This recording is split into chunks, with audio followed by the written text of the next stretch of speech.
Okay, the time is 7 p.m. and I call this regularly scheduled meeting of the Red Oak City Council to order. Let it be known that notices have been posted in accordance to Texas Government Code Section 551. And we do have a quorum present to conduct the business of the city. We have Councilman Drake, Councilman Franklin, Councilman Goodwin, Councilman Lightfoot, Councilman Smith, city manager and management and all department heads, and of course, our legal counsel, Mr. Hager. I think I got all that stuff. All right, Councilman Smith, are you good to lead us in the pledges and the invocation, please? Dear Heavenly Father, thank you for the blessings that you have bestowed upon us as individuals and as a community. As we come together this evening, we pray that you bless all of those participating, family, friends, and all the neighbors who were not able to be here tonight. We would also ask that you watch over everyone and safeguard our staff, our servants, our first responders as they go about their duties in service to this community. Lord, we ask that you provide us with your guidance and your wisdom as we conduct the business of this city. Help us in our deliberations that we might represent all the members of this community fairly and make decisions that promote the common good. All of these things we pray in your name. Amen. Amen. Pledge allegiance to the flag of the United States of America and to the republic for which it stands, one nation under God, indivisible, with liberty and justice for all.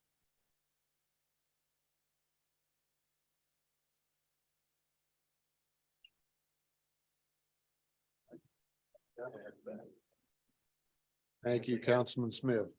And chambers. So now's the time for presentations and recognitions. Chief Wolf, we've got some special people for it introduced. Mayor, Council, come to you tonight to introduce two of our newest officers to the Red Oak Police Department. As you know, we've been endeavoring for the last several months to continue to fill our vacancies. And we've been very fortunate to acquire occasionally some lateral transfers from other departments. So I wanted to introduce first tonight, Officer Grace Rosado. She grew up in Illinois. She has a bachelor's degree in political science from the University of Illinois at Springfield. She has 5 years of law enforcement experience with the Dallas Police Department. And she currently lives here in town with her boyfriend and her two dogs. So Grace, go ahead, come on. Grace Rosado. Welcome.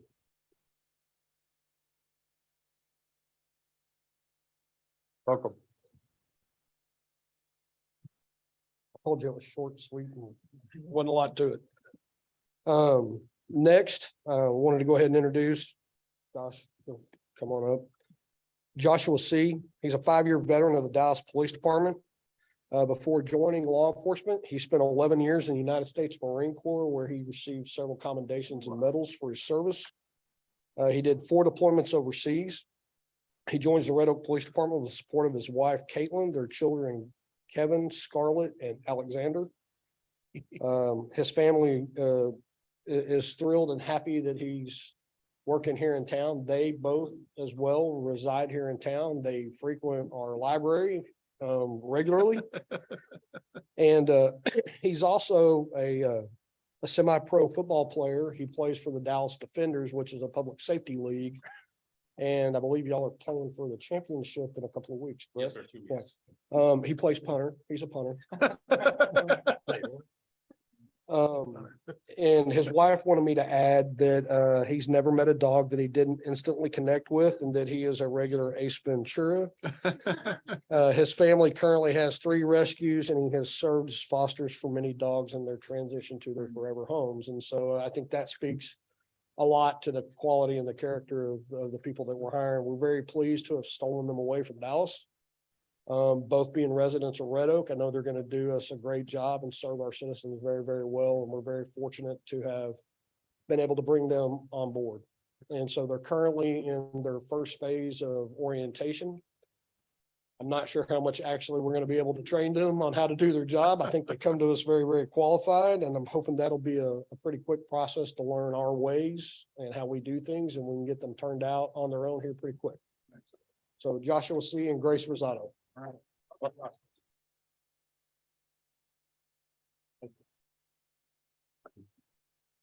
Mr. Kelly. Good evening, Mayor, Council. I'd like to introduce to y'all our new Parks Administrative Assistant, Ms. Sandlin Chauvinets. She comes to us from Rockwall County, where she was administrative supervisor there for the county probation office. Okay. Her and her husband Eric, they reside in over in Ovilla. And she has 3 children, 2 of which are serving the country as United States Marines right now. So she is a pretty busy person. So I'd like to welcome her to the city. And if y'all have any questions of her, she's more than willing to answer. Welcome. Thank you.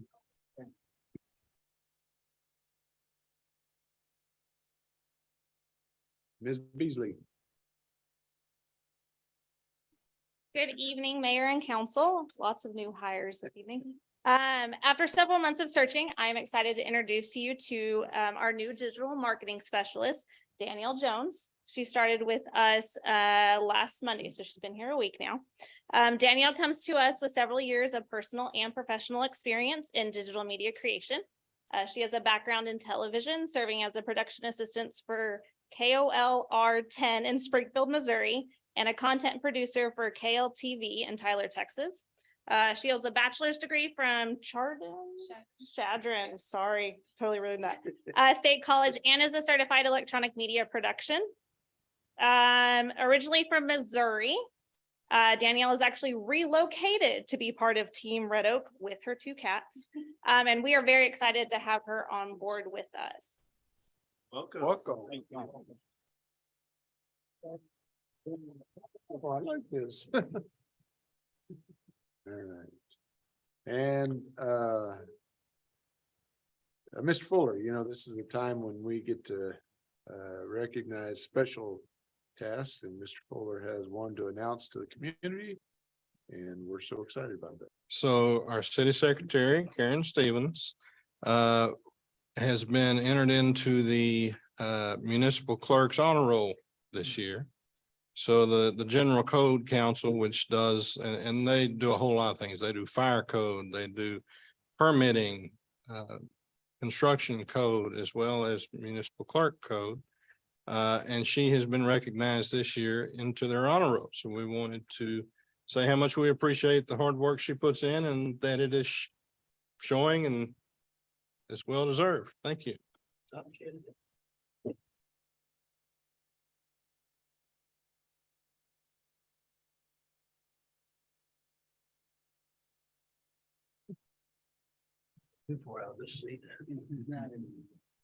And she's not in the Marines. Great.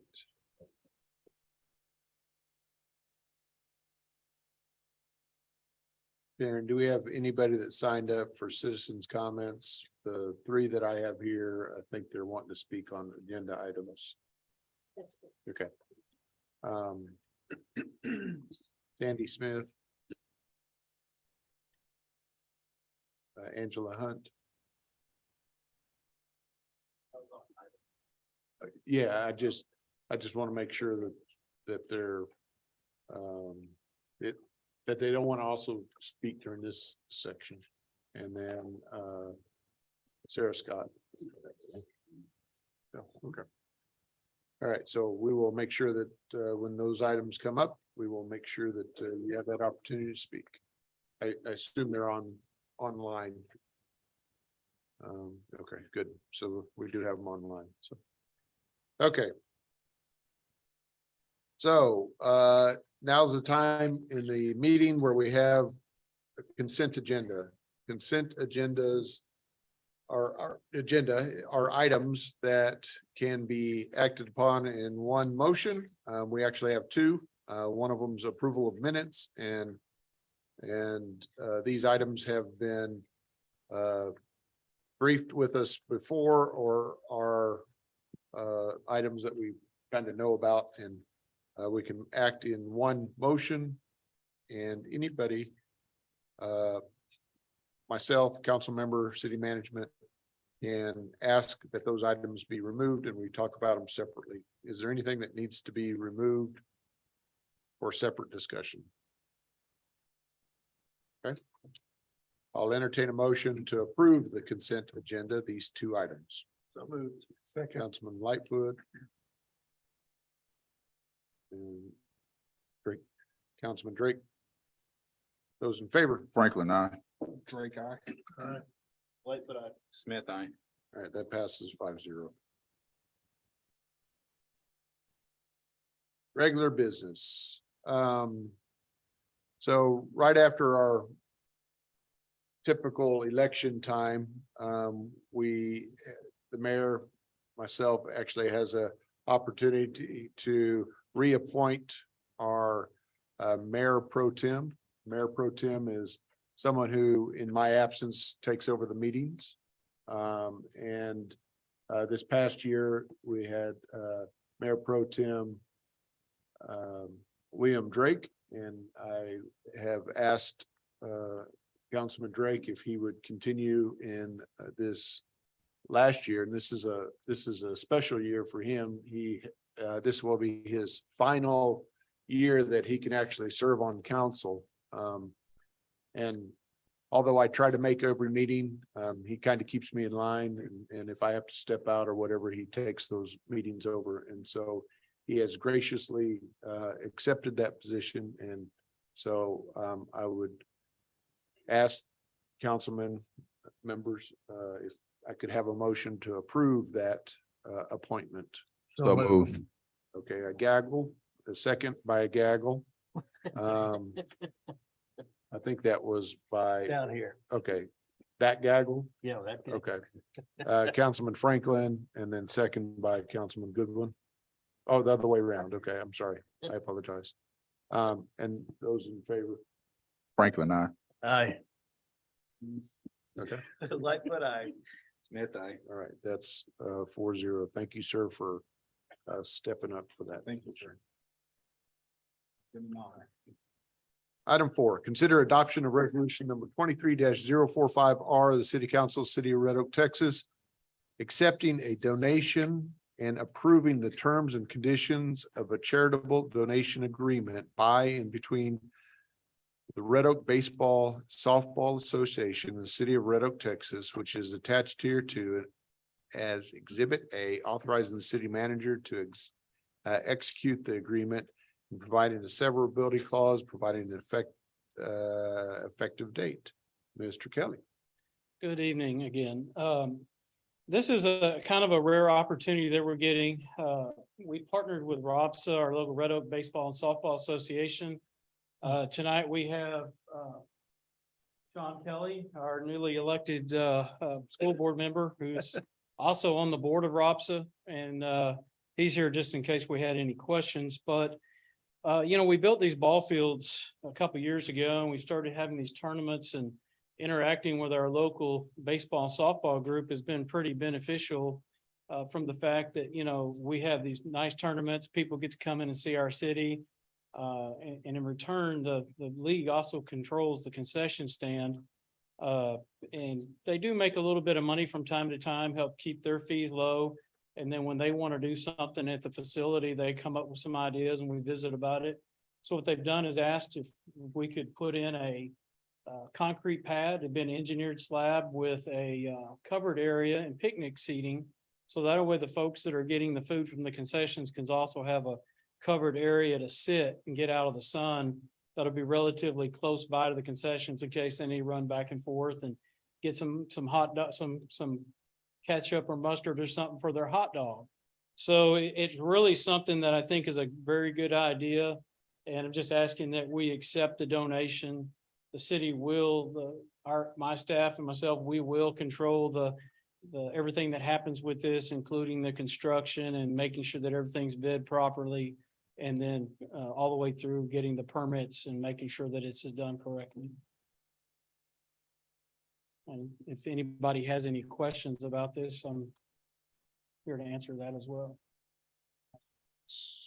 Council, any questions? Yes, why are we controlling because it's on, why are we controlling what builds? Well, when I discussed this with our city attorney, he decided that this would be the easiest and best route in order to keep liability from, if there was a mistake made, we might start pointing fingers at each other. Whereas we have more of a chance to, make sure that those mistakes don't happen because we will control the construction from start to finish. Because I know. I've spoke to the board. They're on board. This is a great idea. They need this. It rains or it's a mud hole out there. It's a safety issue too. Not a problem with that. The problem I'm having is with the contract that we have with them. They're not happy with it per se. Because, But that's not what we're talking about here. yeah, it's part of it. The contract that we assigning with them. For the donation. For the donation. They have a gentleman who is a coach that's willing to do the work. Cheaper than what the 3 bids we got were. So. He's doing it at cost. But if it goes through the city, he's got to raise his cost because now it's not at cost. So we're gonna cost the taxpayers 15 to 20,000 by doing it ourselves when. Robsa can do it for that 31,000 that's being offered. So I guess I don't see the other bids here for the. Well, Is there- is yeah, there- we just have one bid. Okay. Just have one bid. And that is the construction bid from the gentleman that he's talking about. So I guess I'm, That bid is for more than the donation? Is that what? No, the bid is the exact Okay, amount got of it. the His donation. bid is Correct. in favor with, because he's a coach for the Robsa, he Sure. plays for Robsa, so it's kind of a friend of the family deal. It's not, he's doing it at cost, not really charging. Right, and so he's willing to do it for the amount that For they're them. donating.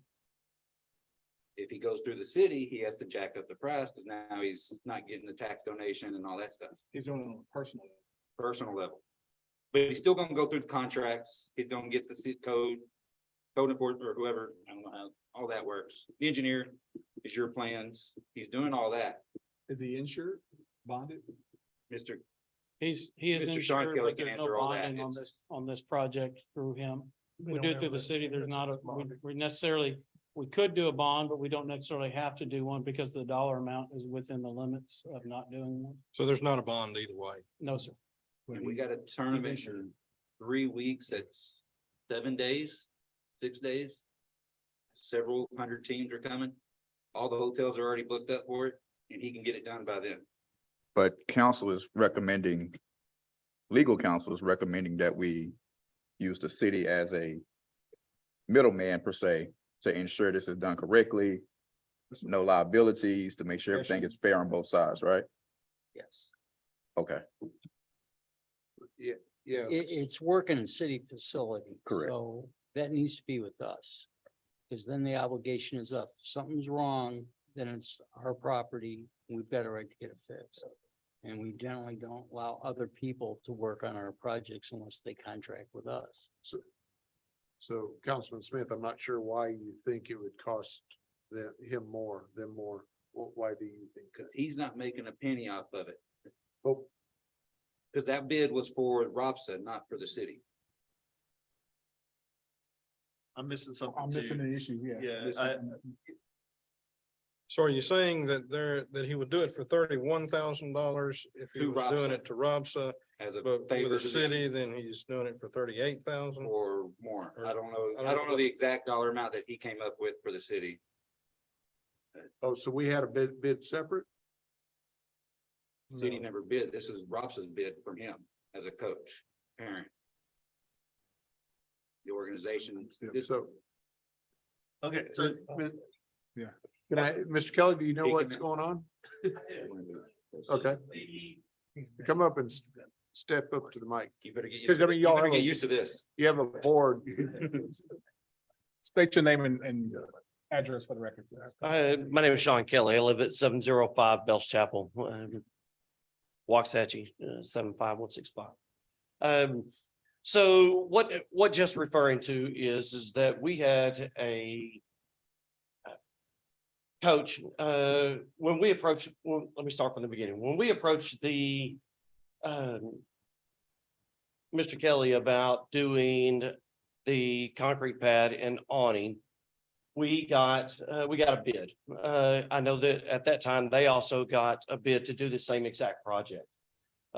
We went to one of our coaches who we know who is a contractor that does this type of work, and we got a bid for him. He gave it to us at a buddy deal, per se. We presented Kyle with engineered plans, engineered concrete work and everything that was presented to him. We got a bid for 31,000, which was less than the 3 bids that they initially got when we first talked about the project. When that came around, my contractor, I told him that, hey, look, we are going to have this project done. His comment was that I cannot get, because our organization is a 501c3. His tax write-off for him would be greater than if it would be to the city, even though the city is a nonprofit. I understand that.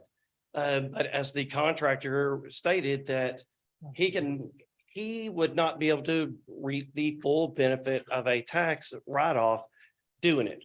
So my question is,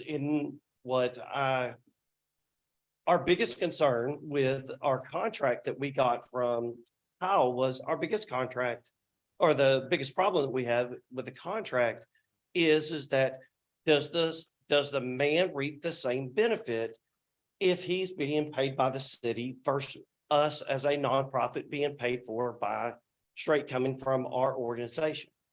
Well, the problem is no, he's not. And so where we did a friendly deal amongst him with our organization, he was giving us a benefit of doing it at his cost. And so he's not charging us any labor. So that bid was for our organization. So our question is, and I understand where Jeff is coming from, what is the benefit of the city doing it? And because the city's going to reap the benefit either way. They're going to get the building, or the shade structure and the concrete, and we're doing it. We're still pulling the same permits, the same thing that you guys are doing. We're doing all the exact same thing that you're doing, but our guy is not going to reap the same benefit if he's paid by the city versus what he's going to be paid from a nonprofit. Does that make any more sense? Yeah, well, first and foremost, congratulations on your election. I think the bigger issue is ensuring that we as a city start to do things in an appropriate manner to where we have checks and balances. Not to discredit who you recommend, but I think if we as a city continue to do it just on the strength of friendships or on the strength of, hey, you get a bigger tax break, it'll come back and bite us in the end versus what council is recommending we do through the city. And that's just my take on the matter. Hey, it's only up to you guys. I mean, we're going to pay for it either way. My thing is I can't guarantee that that's the exact same amount that man's going to honor it, because that bid was not to the city. That bid was to our organization. Sure. That's it. And I want to make sure that everybody's clear on that, because if that turns around and comes back and he says, hey, look, I'm not doing that for the city, I don't want that to come back on to us either. Sure. To understand that, hey, look, I'm not making a profit out of this deal because I was doing it for the organization. I wasn't doing it for the city. Does 501c or whatever it is, 501c3. 501c3, if I'm a contractor and I do a job for you, I'm not going to pay taxes on that, or I got a different tax rate than I would for the city? You're not gonna, I don't know how to answer that for, I just don't understand that. I mean, you're getting gross income from it. And you're gonna, if you don't make any profit, you're gonna write it all off. so the city is a 501, what is it, 501D? something like that, something with it. Well, the 501c3 is different, is a different tax thing. I know that. We called our tax folks. And that's exactly what he told us. He said, either way, just have a contract, which we do, which we got from Kyle. And I just want to make sure that everybody's clear that when we give the 31,000 and some change, whatever the exact thing on the contract is, it may be more than that now that it's not going straight from us, it's now coming from the city. Because that bid was to our organization, not to the city. And the problem that you've got, if That was my question. if it with you. fails, now who's responsible? Right. You? What do you mean, what would fail? What if that concrete patch is wrong and it has to be replaced? Who's gonna replace it? And Well, I'm sure the concrete, it's all gonna go through the same, it's, We don't generally allow other people to work. so you don't on accept a city- gift is what you're saying. No, I'm not saying that. I'm saying that when someone else is working, it's like if they wanted to work on this building. I doubt whether the city would allow them to work on this building. Okay, And because the duties and the privity of contract is with the person that's doing the work. If you're paying for it, there is no privity of contract. So now he's volunteer. And if there's a problem with either the structure or the pad or the engineering, we don't have any recourse. so even though that we submit a, I don't have a contract with him, Mr. Kelly. okay, I have a oh, okay, contract with the that's it, contract. okay, that's what I wasn't understanding. And in Okay. some other cases, there's been people that have done work in the city as part of a development agreement. Well, I have a contractual relationship with the developer and he is to put those improvements in as part of that agreement they have with the developer. That, and so that, there's other projects, but it's not the city's property. In this case, it is city's property. I understand. I understand what you're getting at. Yeah. But I guess the question is. Have nobody talked to this gentleman to find out whether the price is done? He can give you a price and he can give us a price. It can be the same price or it can be a different price. I don't Correct. know. Has anybody talked to him about it? I have, And his answer is that it will be more going through. if the it city. goes through the city, he will charge the city more than what he's going to charge us. But we Correct. don't know what that amount is. No, sir, I do not. We've gotten 3 bids. No. Correct, from the city. No, We've got the one bid One bid. from, We had one estimate from contractor and it was all verbal. and it was, but it was through the association. It wasn't, No, that, we've only gotten one, which was our guy. okay, And then from what we understand, they got someone from a different, okay, so we have somebody different than their, okay. So do we know what y'all's bid was versus what Kyle's bid was? I know what my bid was, which was the 31,000 that we're donating. Okay, And No, Dan just gave us a verbal on what he was looking, what he would look at on the price. And it would be more than what is 30. more than the 31,000, Probably in the nature of closer to 40. okay. Todd, can we get 3 bids and just, I'm saying we should Yeah, get I- those And, 3 yeah. bids. That's. Yeah, I think we probably need to table this tonight because I don't have a contract with anybody. I have a verbal from Kyle's guy.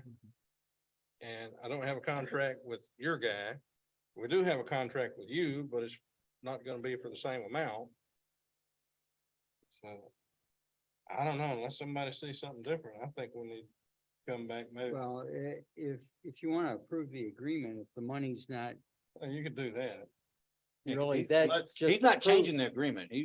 I'm not, yeah, There's the that- agreement is for us to accept the donation that we'll use the donated funds. And the money will be the same. Yeah. Okay, it's not gonna change. And it's what not their gonna change, outlay or no. theirs.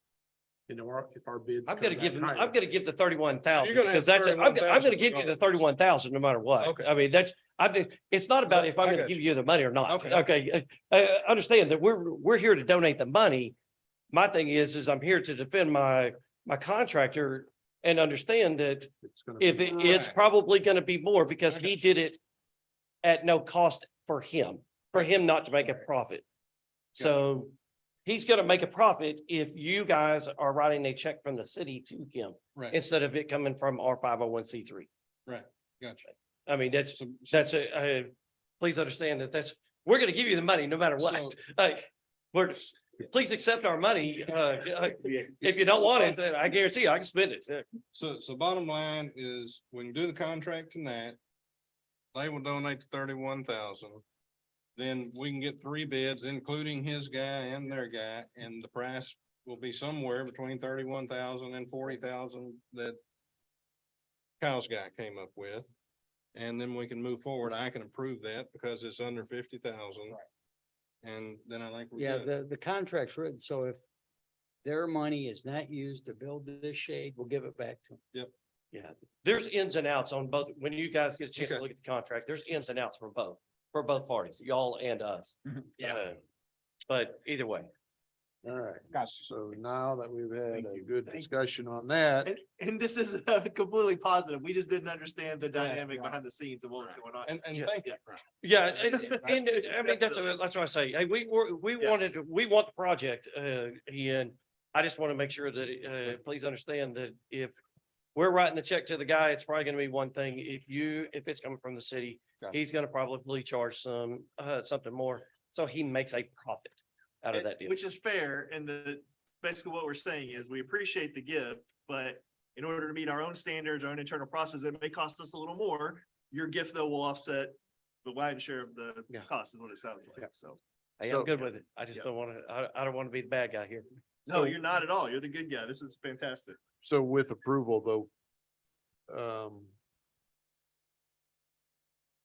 It's more than likely we can't find one for less than that dollar amount, correct? What it sounds like. Okay, so, 31. no. so It's to gonna be get- somewhere between 31 and 40. it to sounds. get started. In that, does it include that they can get started right away?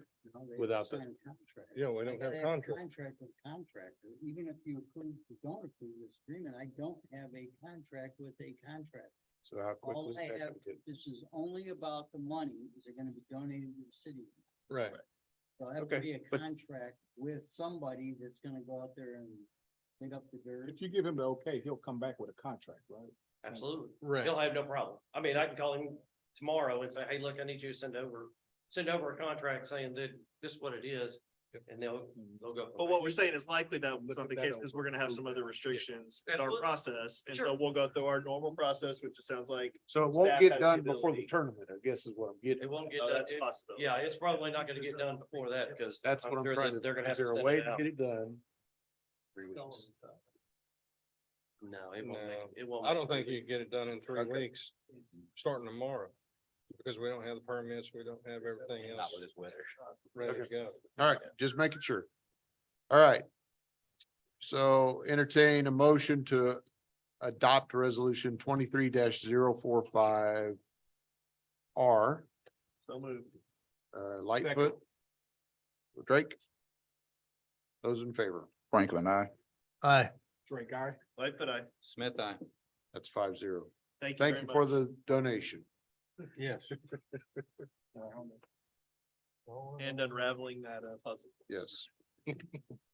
All right, item 5, consider adoption resolution number 23-046 R, the city council, city of Red Oak, Texas, awarding a bid to and authorizing execution of a contract with FM Utilities LLC for the Fox Hollow Estate Gravity Main 8-inch sanitation sewer project, authorizing the city manager or his designee to execute the appropriate and necessary documents and providing an effective date. Mr. Williams. Good evening, Mayor, Council. This agenda item before you is indeed for the award of a bid to FM Utilities in an amount not to exceed $225,883. And this is for the Fox Hollow Gravity Main. So it's actually an installation of a gravity main that does not exist now. Everything that this is gonna capture once it's installed, goes to the Fox Hollow lift station. And it was never intended to. It happened long ago before, but in the development of the school and housing additional phases of Fox Hollow that went in, they tied to to that lift station. So it's a perpetual upkeep problem for the lift station. It's continuous, well, just high levels of runtime, some of these pumps. And it's very difficult. And because of so much flow going into that lift station, it becomes very difficult to keep it pumped down, certainly in rain events where you have inflow and infiltration inevitably from rain getting into your system. Okay. So, and this will take about 25% of that flow off of that lift station. Council, any questions? Okay. No questions. Entertain a motion to adopt resolution 23-046. Second. Goodwin? Franklin? Those in favor? Franklin, I. Aye. Drake, I. Smith, I. That passes 5-0. Item 6, consider adoption of resolution number 23-047R, the City Council, City of Red Oak, Texas, amending the total contract amount with Black Rock Construction for Interstate I-35 at Farm to Market 664 Utility Relocation Project. Authorizing the city manager or his designee to execute the appropriate and necessary documents and providing an effective date. Mr. Williams. Again, Mayor Council, this agenda item, we need to amend the contract with Black Rock Construction. When we entered that contract, we had an amount not to exceed. We have, now this project is for the TxDOT reload, so they're doing our utility relocates. Within the first 2 weeks, I guess we're in the third week now, first 2 weeks, they begin preparing for boring and to do boring. And this particular contingency amount is for a change order that they've submitted for $137,000. And that's to bore under Interstate 35, along with shifting their bore pit and lowering their bore pit because of existing utilities, at least for moving the bore pit. It's because other utilities have also relocated. They've just done it before us. So now they're in conflict with where we need to be to go under. It's running perpendicular in this case, not parallel with lines. It's going underneath stuff. So, and the other issue with this was in the bid document, it was just a 2-word difference of open cut versus by bore. So they have a bid amount for open cut. Obviously, we can't open cut I-35. So,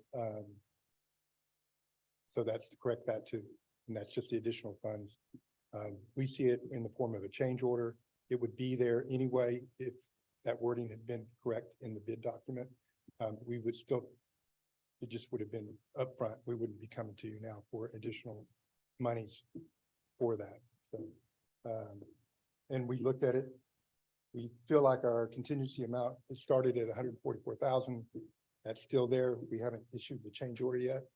When we do though, it will hit that contingency at $137,000, and then we'll have $6,000 left, and the project's just start. So, and the project needs to keep moving. We're TxDOT. We could obviously come back for approval to council, but the next contingency item that comes up, but it would just be better served for continuation and movement of the project in a timely manner if we took care of that now, so that the money's going to be there when we issue that change order for the next change orders to come. So we don't anticipate anything this large. So And the majority of this will be reimbursable from the state Yes. anyway. It's just a matter of timing. Yes, so Putting it in the um, contract. in the end, the state will reimburse 87% of that money. So the hit, say that, is about $17,000 in the end. So I guess the question is, so did that put it higher than any of our original bids? No, sir, there would still be below bid. They're still. They would below still be bid. below bid. Okay. This agreement is between us and the contractor. TxDOT's not involved in the agreement at all. It's just we have a separate agreement with them to reimburse for these kinds Correct. of costs. Yeah, right? yeah, we have an SUA, So- standard utility agreement with TxDOT. And so what I remember is we're on the hook for change orders, we're on the hook for increased costs, but they're still reimbursing at that same amount as long as it's all through this same project, right? Yes, sir. Any other questions, council? Okay. Entertain a motion to adopt resolution 23-047R. So second. Smith. And Drake, Was it 4-7 or is it 3-7? I'm sorry, 23-047R.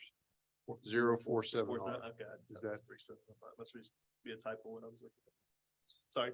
Didn't mean Okay, to- so in our board packet, it has 3-7 on our agenda. Which resolution actually? Probably is the it? agenda. I think that was the former one that passed has backup documents just to. You're right. You're, I misread Via, that too. okay. I didn't read it in context. Thanks, Karen. Okay. Those in favor? Franklin, I. Aye. Drake, I. Lightfoot, I. Smith, I. That passes 5-0. Thank you, Mayor Council. Thank you.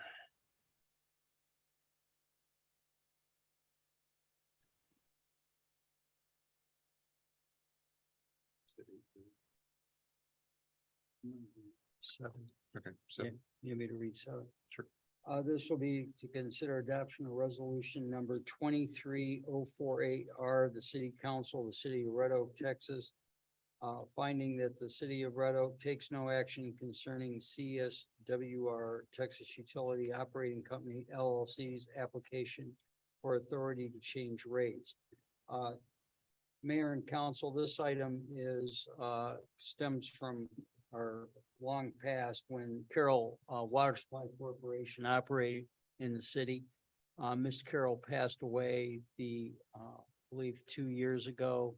His heirs have sold the company to a water operating concern. I think they're actually out of Missouri originally.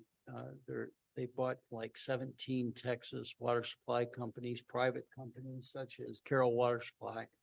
And they have made an application to get a rate change, which is a long time coming for, and this serves actually the Beckley Pikes area is the primary area that this water supply corporation serves, which is a private entity. They've gone through the process of increased rate change. DECQ has jurisdiction over that. City can also weigh in. They have sent to Karen and I approximately about 800 pages worth of testimony and studies on rate change. Generally, rates in Texas and across the United States is based on the cost of the maintenance and operation of the system. That is the cost of getting the water in this case, the cost of putting in those lines and their physical plant and the maintenance and operation of that physical plant. And then they're entitled to a reasonable rate of return on their investment. Their total investment's basically about $10 million for that water supply system. And the rate, so I'm recommending that we take no action. The TCQ will set the rate for those users to this water system, and I'll be happy to answer any questions. no action for us tonight. No, you need to take action on the resolution. The resolution says we take no action in asserting our jurisdiction over the water supply. What action would we take making recommendations as to the rate? Yeah. Oh, And So we'd have then to, we would have to engage in justify someone to against do a their, depreciation of their entire system and get involved in the rate making down in Austin and they're not asking for a great change in the rate, so TCEQ has to review and approve it anyway, correct? yes, So we'd be fighting them too if we came up with a different number. They did anyway. yes. Okay, so entertain, any other questions, council?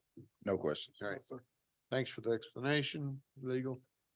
Entertain a motion to adopt resolution 23-048R. So moved. Second. Councilman Drake, Councilman Smith, those in favor, Franklin, I. Drake, I. But I. Smith, I. that passes 5-0. Item 8, conduct a public hearing and consider, we're gonna do 8 and 9 together. Conduct a public hearing and consider approval of ordinance number 23-019, City of Red Oak, Texas, amending the comprehensive zoning ordinance and map of the city of Red Oak, Texas, as heretofore amended by granting a change in zoning from agricultural AG to plan development 153, PD 153, to allow the development of a manufacturing, fabrication and assembly warehouse use on real property described as Lot 1, Block A of the Compass BFW Southeast Edition, being out of the Alfred J. Parks Survey, abstract number 850, and addressed as 410 Houston School Road, City of Red Oak, Ellis County, Texas. Said property, slowed my reading down. Said property being more particularly described in Exhibit A, which is attached hereto and incorporated herein to provide planned development regulations, development plan, landscape plan, elevation plans, which are attached hereto and incorporated herein, Exhibits B through E respectively, providing a repealing clause, providing a severability clause, providing a savings clause, providing a penalty of fine not to exceed the sum of $2,000 for each offense, and providing an effective date, ZC 23-12, requested by Pacheco Coke, a Westwood company. Item 9, consider approval of the preliminary plat creating Lot 1, Block A of the Compass Southeast Edition for manufacturing, fabrication, assembly, and warehouse use on approximately 12.998 acres out of the Alfred J. Parks Survey, abstract number 850, and addressed as 410 Houston School Road, City of Ellis County, Texas, PS 23-07, requested by Pacheco Cook as Westwood Company. Mr. Hart. Mayor, council. Thank you. Yeah, you gave my whole presentation in the the agenda item. Are you guys on your screen seeing my Yes. map here? Okay. Yes. So this property, is out there at the old Reindeer Manor site, the haunted house. Everyone familiar with that? Out near our, into other industrial developments here, Compass here, Google here, Austin Boulevard coming right up the gut here, and then, Tate is, I'm sorry, Tater Brown is kind of, lined up on the north end of the property here. So this is and I'll let the applicant speak a little more to what they do, but it's an electrical component manufacturing and assembly plant. Obviously very, well warranted for being in an industrial area, but they support, data centers. So they, I believe, build large components that are for use in data centers. So good spot for them to be, right? From a layout standpoint, it's just a big old building. It's a tilt wall panel building. We focused on, from a landscape perspective, just hitting all the frontages with good quality landscaping. They provided adequate parking, this is along Tater Brown, which is the north side of the property, and then Austin Boulevard runs here on the east side. Detention pond over here. And it's the elevations, like I said, tilt wall building. Not out of line with the other buildings that are around it. And we did ask them to provide some screening of their on-site mechanicals of the, ACs and things go on top of the building. So typically we asked to see that be screened. And in this case, they provided a sightline analysis that shows that if you're standing at the road, you can't see it because of the height of the building and the location of the unit on top. So that was sufficient to me. Because the main goal is, I don't want to see it, right? So they proved that we can't see it. Ben, how many employees are gonna employ? I'm not sure. The applicant should be able to answer that question for you. But Okay. I'll let them speak. Well, this is a public hearing though, so we'll open a public hearing at 7:50 PM. And Mr. Curtis, please state your name and address and Good Good to see evening, you. Mr. Mayor, council members. Thank you so much for your time. Chris Curtis, Compass Data Centers. And our address is there out there at Houston School Road with the facility that we have. Our headquarters are up in Dallas. Yeah, this is exciting. I mean, thank you all. This is where we wanted to be. I mean, we got all these beautiful buildings out there. We've attracted one of the top technology companies in the world. Thank you to each of y'all here, the council members and economic development, and industrial development, mayor, city manager. I mean, this is exciting stuff. We're going to build one of the largest data center campuses in the world. This is just really exciting. And this is a great example of the ancillary businesses that come along with it. It's really also really interesting that this facility, the power centers that connect to our building is the kind of the guts of the data center, the electronic guts of the data center is manufacturing a lot of that equipment in Schneider Electric. Schneider Electric makes like Square D electrical boxes. You've probably seen those, all sorts of other, they're one of the largest conglomerates in the world.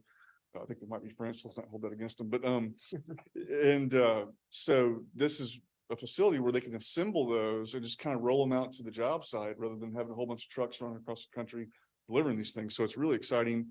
Kind of, besides, I believe either Microsoft and maybe one others, we're one of the only folks that have our own dedicated Schneider Electric manufacturing facilities. And it's going to be right here in Red Oak, Texas. I believe, Mr. Goodwin, to your question, somewhere around 50 jobs. We're still trying to nail that down. Don't hold me to that. The Schneider is working on that number now. But it's exciting. And I think it's going to be a model for other ancillary industries that maybe come along for, maintaining generators, all this other, you see all that equipment that's out there if you've ever driven past it.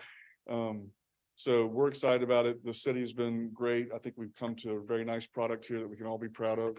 As you know, we're going to be there for a long time. We want it to look nice too. We want it to be nice. And if in any event, something's not right out there after it gets approved, and we'll fix it. So I appreciate your consideration and welcome to answer any questions that you guys have. I don't have any. From this, there was one picture there. It looks like all the entrances and exits is gonna be off of Tater Brown. I believe that is correct. And that is yes. That's right, right? Trying to look at the picture. It's kind of, I'm not asking that detail, but yeah. yeah. Change the name. So they're not coming off of Houston School Road or Austin, just all off of Tater. Right, yeah, the One. front parking lot is right here and the Yeah. front entrances are Like right here. those side Yeah. parking lots at the bottom down there, they're not, Yeah. they don't look connected according to this. Right, yeah. It's all for employees. Thank you so much for consideration. And thank you again for all your partnership. Compass is just, I go all over the country and I'm not just saying this because we want approval tonight, but it's just a real blessing. You don't know how good you guys are and the team is. It's really something to see. You're very intelligent, astute and thoughtful and understand things and aren't slow. And it's just amazing to me, even the largest data center areas of the world. It's hard to find. And we know we need to do it right, and the city has to protect your interests, and we all want this to be a very nice long-term project. But it's really something to see a city that gets it and is so prescient. All the great planning that y'all have done to put y'all in this position is really coming to fruition. So we're excited to be a part of it, and thank you. Thank you, sir. Appreciate that.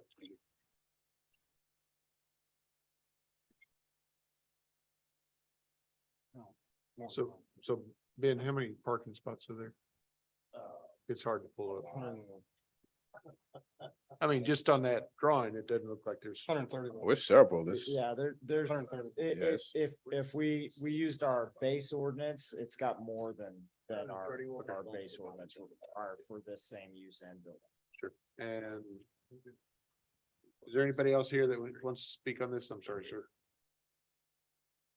Okay, I'll entertain a motion at 7:55 to close the public hearing. so move. Second.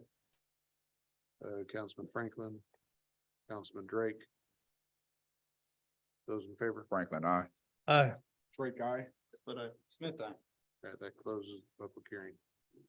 Mayor, real quick, I didn't show the preliminary plat, but that's all it was this, I didn't know if we were gonna Yeah. approve it in one motion or. Yes, we are. Okay. So it was simply the preliminary plat that goes along with the zoning here. 13 acres, right of way dedication, road on the north, road on the east. And that's part of the, they're gonna help the extension for Austin Boulevard. They're half of the, Well, so right now, the alignment, because we aligned it prior to knowing that what they need. prior to the haunted house, knowing that they were gonna go away. So we had to align it, assuming they weren't going away. So it's all on the other property. Oh, okay. So it's on the east property. But I mean, it's under construction. There's pavement on the ground, so there's no fear of not getting the road.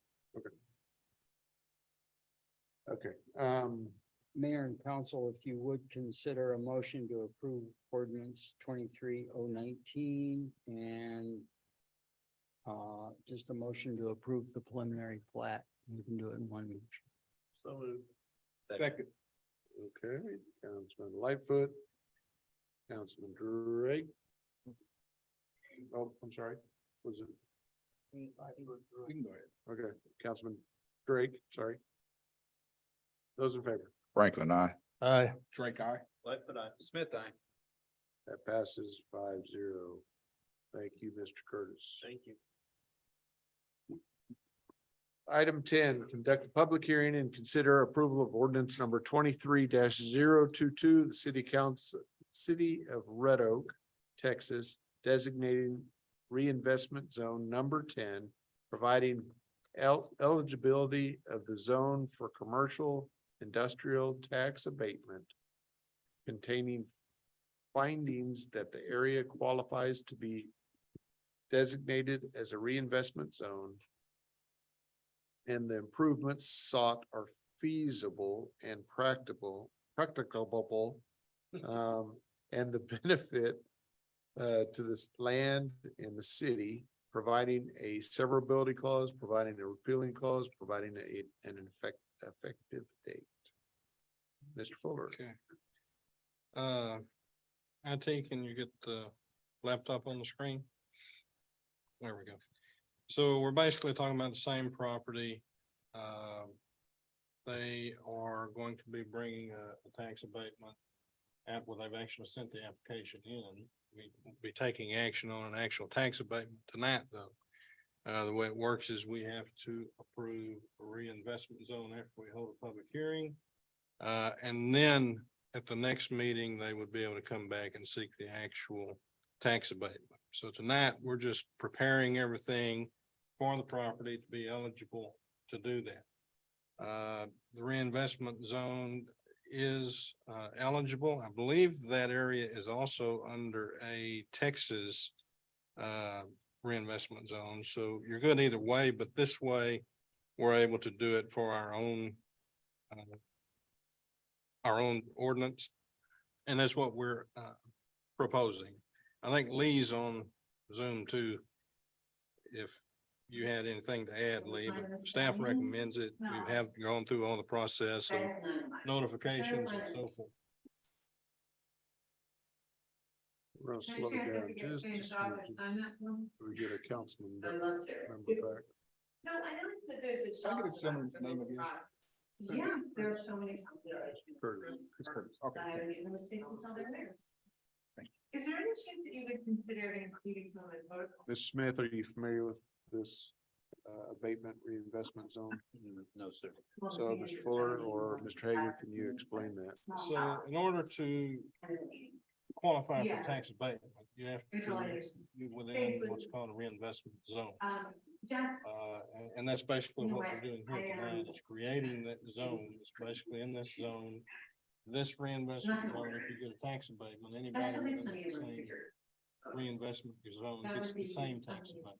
So you'll notice this is a different reinvestment zone than what the Compass area is, or what the Google area down there would be, or what the Triumph area would be. So they don't necessarily get the same abatement since they're in a different reinvestment zone. But it qualifies them to be able to come in and make that request. Are those transferable? I don't understand the question. So it's the area, it's the building, it's the property. So if that manufacturer. That doesn't have anything to do with it. Okay. That has nothing to do with anything at this point. This is strictly the reinvestment zone of the real property. It's setting the borders for which the abatement can take place. Okay. So it can be Compass, it can be Snyder, it could be XYZ, it could be whoever. That reinvestment zone is basically a jurisdiction of itself within the city of Red Oak. It's not assigning it to somebody. Exactly, Right, location. exactly. All right, so this is a public hearing. And the time is 8:01. Was there anyone that needs to, online or here, Mr. Curtis, please? Mr. Mayor, council members, thank you again. Chris Curtis, Compass Data Centers. Yes, thank you for the consideration on the reinvestment zone. Schneider Electric did in fact look around in other areas, not that they, wanted to go anywhere, but they did, there was some consideration. They're a big company.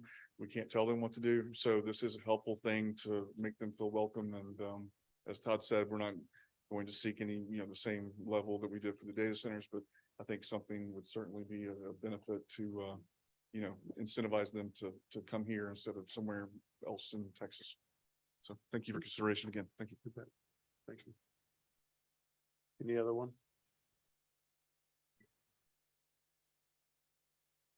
Okay, I'm gonna ask my fifth dumb question. So are those, can they be revoked?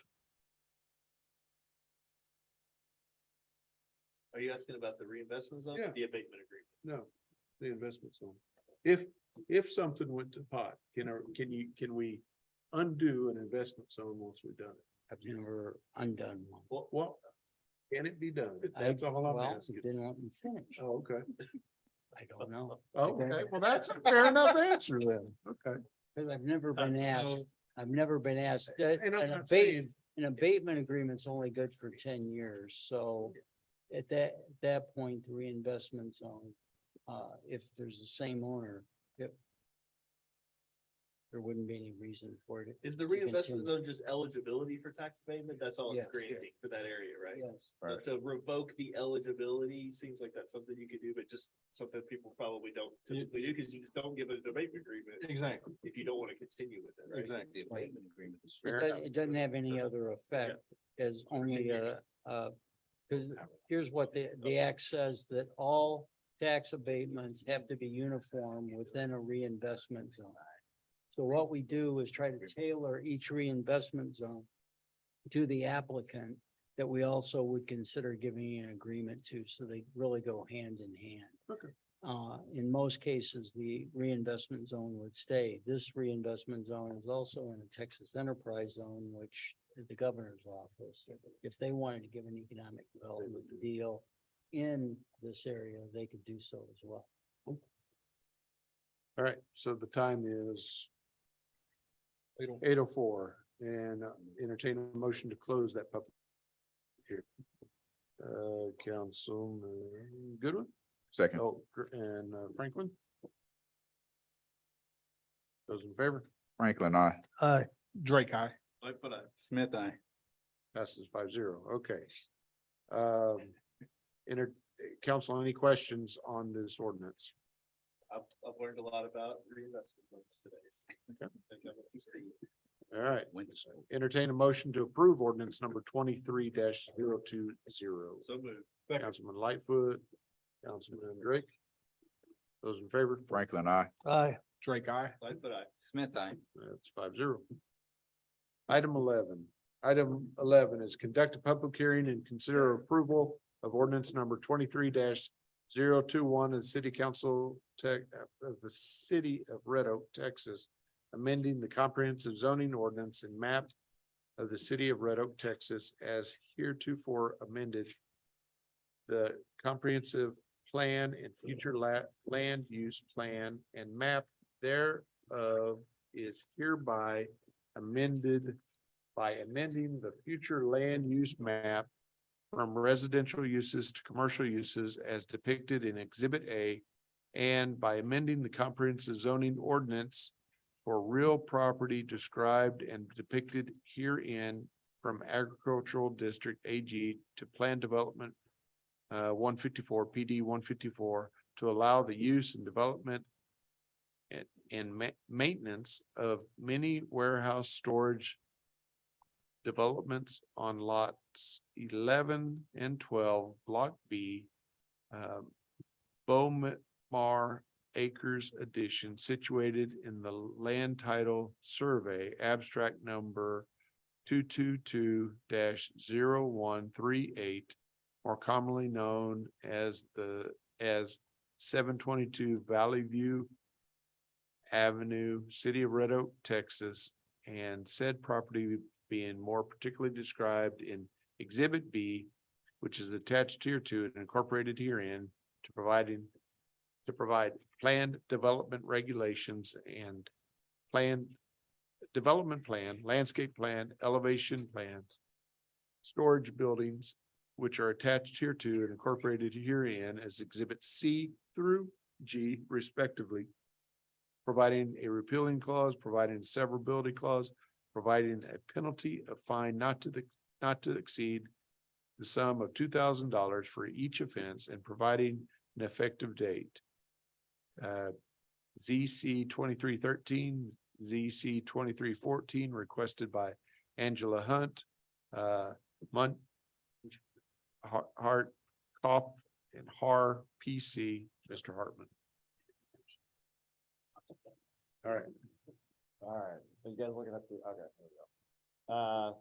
This is what I would call a classic, Red Oak zoning case right here is, these storage units were built, I'm sorry, just to orient you real quick, 35 here, Oak Villa here, Valley View here, here's the site. Site was built in late 90s, annexed into the city early 2000s. It doesn't meet any of the codes for any of the districts, which didn't matter up until now. So Is that because it had an owner that was a single owner all through that time. And then, I don't, forgive me if I butcher the story, the applicant can maybe, tell you a little better. I believe the owner passed away, left it to the children, or sold it. I don't remember. But it's changed hands, which requires a new CO, which kicks in landscaping and parking requirements. And like I said, it doesn't fit into any of the zoning districts, so we'll do a PD to try to alleviate some of that, some of those standards. So give you a quick street view, what it looks like today. Metal buildings, a little bit of outside storage, some old Bradford pears, and metal fencing. So the proposal would be to, and sorry, I didn't go back quite far enough. So the future land use plan, we're doing this together as a future land use plan amendment as well as the zoning change. The future land use plan just has the area being residential. So we were going to add the commercial use for that singular lot there to make sure it aligns with the comp plan. So that's the change to the comp plan. So you're saying it's residential all around that, but just this one lot? There's a couple of older commercial uses that were kind of along the front here, but they got taken as a commercial in the future land use plan. So they may still be non-conforming, but they're at least conforming with the future land use plan. So the most significant changes are in regards to the landscaping, are adding some new trees and designating some parking along the front here. Now it doesn't, I believe, it's still short what we would require if it was a brand new storage place, but it's a storage place, so parking isn't really a big concern. One of the other concerns we had is they don't have a spot for a dumpster or any kind of refuse station, and so, but they do have an office where they keep their recycle bins and trash bins inside the office. So, the major changes were, like I said, along here is adding some landscaping in the front along the roadway and doing a new monument sign out in the front, along with adding brick wainscoting to the front of the building to try to give it a little more upscale look. And the applicant is here tonight for any, or I believe they're on Zoom, right, Karen? And she's got a presentation that she would like to give on. All right, so you good, Mr. Hartman? Yes. Okay, so the time is 8:11 and we will open the public hearing. And we do have a couple, 3, 4, 2, 1, 2. So in order, Sandy Smith. Okay, hang on just a second. I apologize, just a second. Okay, I'm here. Yes, I'm the owner of this property. I bought it about a year ago from the estate of the people who owned it before. And at the time, I didn't understand that it was going to need rezoning. So I've been working with a team that's helped me put together the plan that you just saw Ben present to you. But since I don't know very much about rezoning, I'm going to turn this over to Angela Hunt, who's going to represent me tonight. So thank you so much for your time. Thank you, Ms. Smith. Ms. Hunt. Thank you, Mr. Mayor, members of the council. I'm Angela Hunt. I represent Sandy in this matter. If I could now, I'll share my screen with you to just provide a little more context about what's being proposed. Sandy is a retired college professor, and she invested her retirement nest egg in this property for continued retirement income. The site, as Ben mentioned, was developed in 1998 with mini storage on the site. It's been continually operating for a quarter century now. It was annexed into the city a couple of years later, which explains why it wasn't originally zoned to meet the current zoning in the city of Red Oak. Sandy bought the property last year. She bought it from the estate of the original developer of the property. Rezoning is required here. When Sandy went to get a certificate of occupancy, she learned that the zoning would not allow the mini storage use, although it's been in operation. So we're making 2 requests tonight. One is to amend the comprehensive land use plan map, which shows the site as R2 for land use purposes. C1 zoning will allow a mini warehouse use. C1 comprehensive plan use requirements allow that. The property north of the site is currently for use with commercial, and it also has a designation of C1. This is all along Avila Road, which is a 6-lane divided. So this, we believe, is an appropriate use to continue at this site. Historically, this has been commercial use. Our rezoning request is just to continue operating this as mini storage use. Our base zoning for this PD is C2 zoning. And what we've done in working with your staff is pull out all of the other uses except for mini warehouse use to ensure that no other uses could go there that might be incompatible with the surrounding properties. We have made other modifications to the underlying zoning standards just to adapt to what is currently built on the site, where the buildings are lined up, the setbacks, We have restricted outdoor storage. You saw some outdoor storage in that Google map photo a second ago. We're not allowing outdoor storage any longer here. And as Ben pointed out, the trash receptacles are inside the building. This is mini storage property. So as you can imagine, there's not a lot of trash. This isn't a restaurant use. And so that's all inside. There are no dumpsters here. There are some improvements that'll come along with the new zoning. Brick is going to be added 4 feet up along the entire facade of the buildings that are along Valley View Lane. There's currently a top of building sign, and that is going to be removed. And a new, very attractive monument sign that's made of brick is going to be placed on the property instead. There's going to be new landscaping all along the front of the building. And so you're going to see 5 new trees planted. You're going to see irrigation put in. You're going to see other bushes. It's going to be very attractive. In addition, we're putting screening up on the south side of the property that's adjacent to some single family. And here is existing street frontage. And here's what it'll look like. You can see there's more vegetation here, more attractive streetscape, and the buildings are improved as well. And here's a picture of the sign. So I'm here along with our engineer. She can answer any questions as well. And I'll just step back. Thank you very much. Thank you, Ms. Hank. Is there anybody else that wanted to speak on this item? Entertain a motion to close item 11 at 8:16. So moved. Second. Lightfoot. Councilman Drake. Those in favor? Franklin, I. Aye. Drake, aye. Smith, aye. That passes at 5-0. Okay, council, any questions? So for Ms. Hunt and for Ben, I think what we've outlined is a series of compromises to get us to this point where we can continue to have it operate without a complete overhaul to meet every standard by the property owner. And I feel like this is kind of our best spot to land at for both sides. Right. It's better than it was, and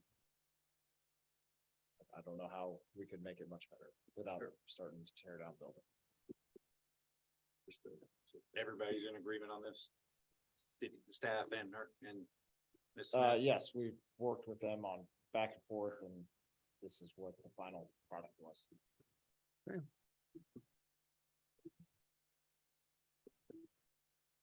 Any other questions, council? Not necessarily a question. I do have a comment. I think, and I've expressed this before, the element of using PDs kind of as a workaround. I think long-term is going to have an effect on development. And I know it's not much we can do about it now, but I do think that's something I hope we can kind of revisit with council to find a better solution.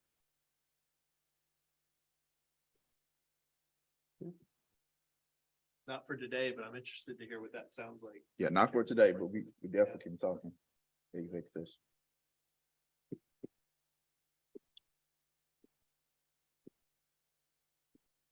And P and Z was good with this.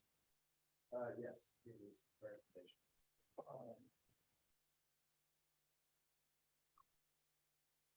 Entertain a motion to approve ordinance number 23-021. So moved. Second. Councilman Drake, Councilman Smith. Those in favor? Franklin, I. Aye. Drake, aye. Smith, aye. That passes 5-0. Item 12, conduct a public hearing and consider approval of ordinance number 23-022, the city of Red Oak, Texas, amending the comprehensive zoning ordinance and map of the city of Red Oak, Texas, as heretofore amended by granting a change in zoning from commercial district C1 to plan development 151, PD 151, to allow for commercial use and retail uses as provided herein on real property located on the northwest corner of North Main Street and Methodist Street on property described as part of the 60R Bell survey in the city of Red Oak, Ellis County, Texas, as provided in Exhibit A, which is attached here to and incorporated herein, providing a site plan, planned development regulations, uses chart and elevations attached here to and incorporated herein as Exhibit B through E respectively, providing a repealing clause, providing a severability clause, providing a savings clause, providing a penalty of fine not to exceed the sum of $2,000 for each offense, and providing an effective date. ZC 2308 requested by Gene Bond, Minister Hartman. All right, so similar to the last one, this is a building that's changed hands. It's in our old downtown area.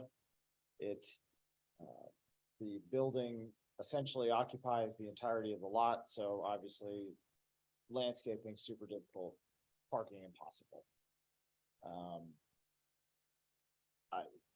I've talked before about downtown and parking and, should we care, should we not care? There's two different ways to look at it. I always say if you don't have a parking problem, you have a bigger problem. In this instance, parking is not a big deal to me. I think that if we could get something that threw people down there into this building, people would figure out where to park. Yeah, they may not be able to park in front of the building. They may have to walk down the street to get there, but that's the point, right? It's drawing the crowd. This is more, to me, this is probably one of our best old buildings in the downtown. Doesn't look like it now because at some point the outside was covered in EIFS, which is the exterior insulation finish system, where they put the cardboard, not the cardboard, like the foam on it, and then it's like stucco, kind of thin layer stucco, and that acts as the insulation of the building. However, the building used to look like this, which is a very classic turn of the century brick building. So when we originally talked to Mr. Bond, our recommendation was, hey, let's restore this thing. Let's get it back to its former glory. We went through P&Z. There was a lot of talk about it. The P&Z opted to go against our recommendation, which was to restore all four sides of the building to basically look like this as it is now. And then our recommendation to you guys was still going to be, hey, P&Z said this, but we still think it should be this. So Mr. Bond pulled the application, opted to go with the ZBOA application. We didn't have a ZBO in place. It was not meeting his timelines in order for us to get a ZBOA in place. And so he came back forth with to reapply. So we went to P&Z again. We altered our recommendation based on the conversations that P&Z had and conversations we've had with Mr. Bond. One of the things that got brought up in the previous meeting with P&Z was doing some kind of mural on this Waller side of the building. And so we altered our recommendation to be restore the front of the building, right? So it went from four sides to just the front. And then based on the idea that Mr. Bond had was to do some type of mural on the side and to have that all done within 2 years of the passing of the zoning. So at P&Z, we discussed all this again. The recommendation came out to simply do the mural within 2 years. And we had some that we included as just kind of examples. And then Mr. Bond sent one that he had been working on with an artist that looked more like this with kind of some red oak theme and things like that. My recommendation would still be to restore the front of the building and do the mural. But at this point, I'll leave it to council to discuss with Mr. Bond about the restoration of the front of the building and the timing of the mural, if any. If you have any questions, please let me know, and the applicant's here tonight to discuss. Before we do the, can you just clarify? It's just refacing the front and then the mural on the side, those are the only changes that we're asking for, or that the?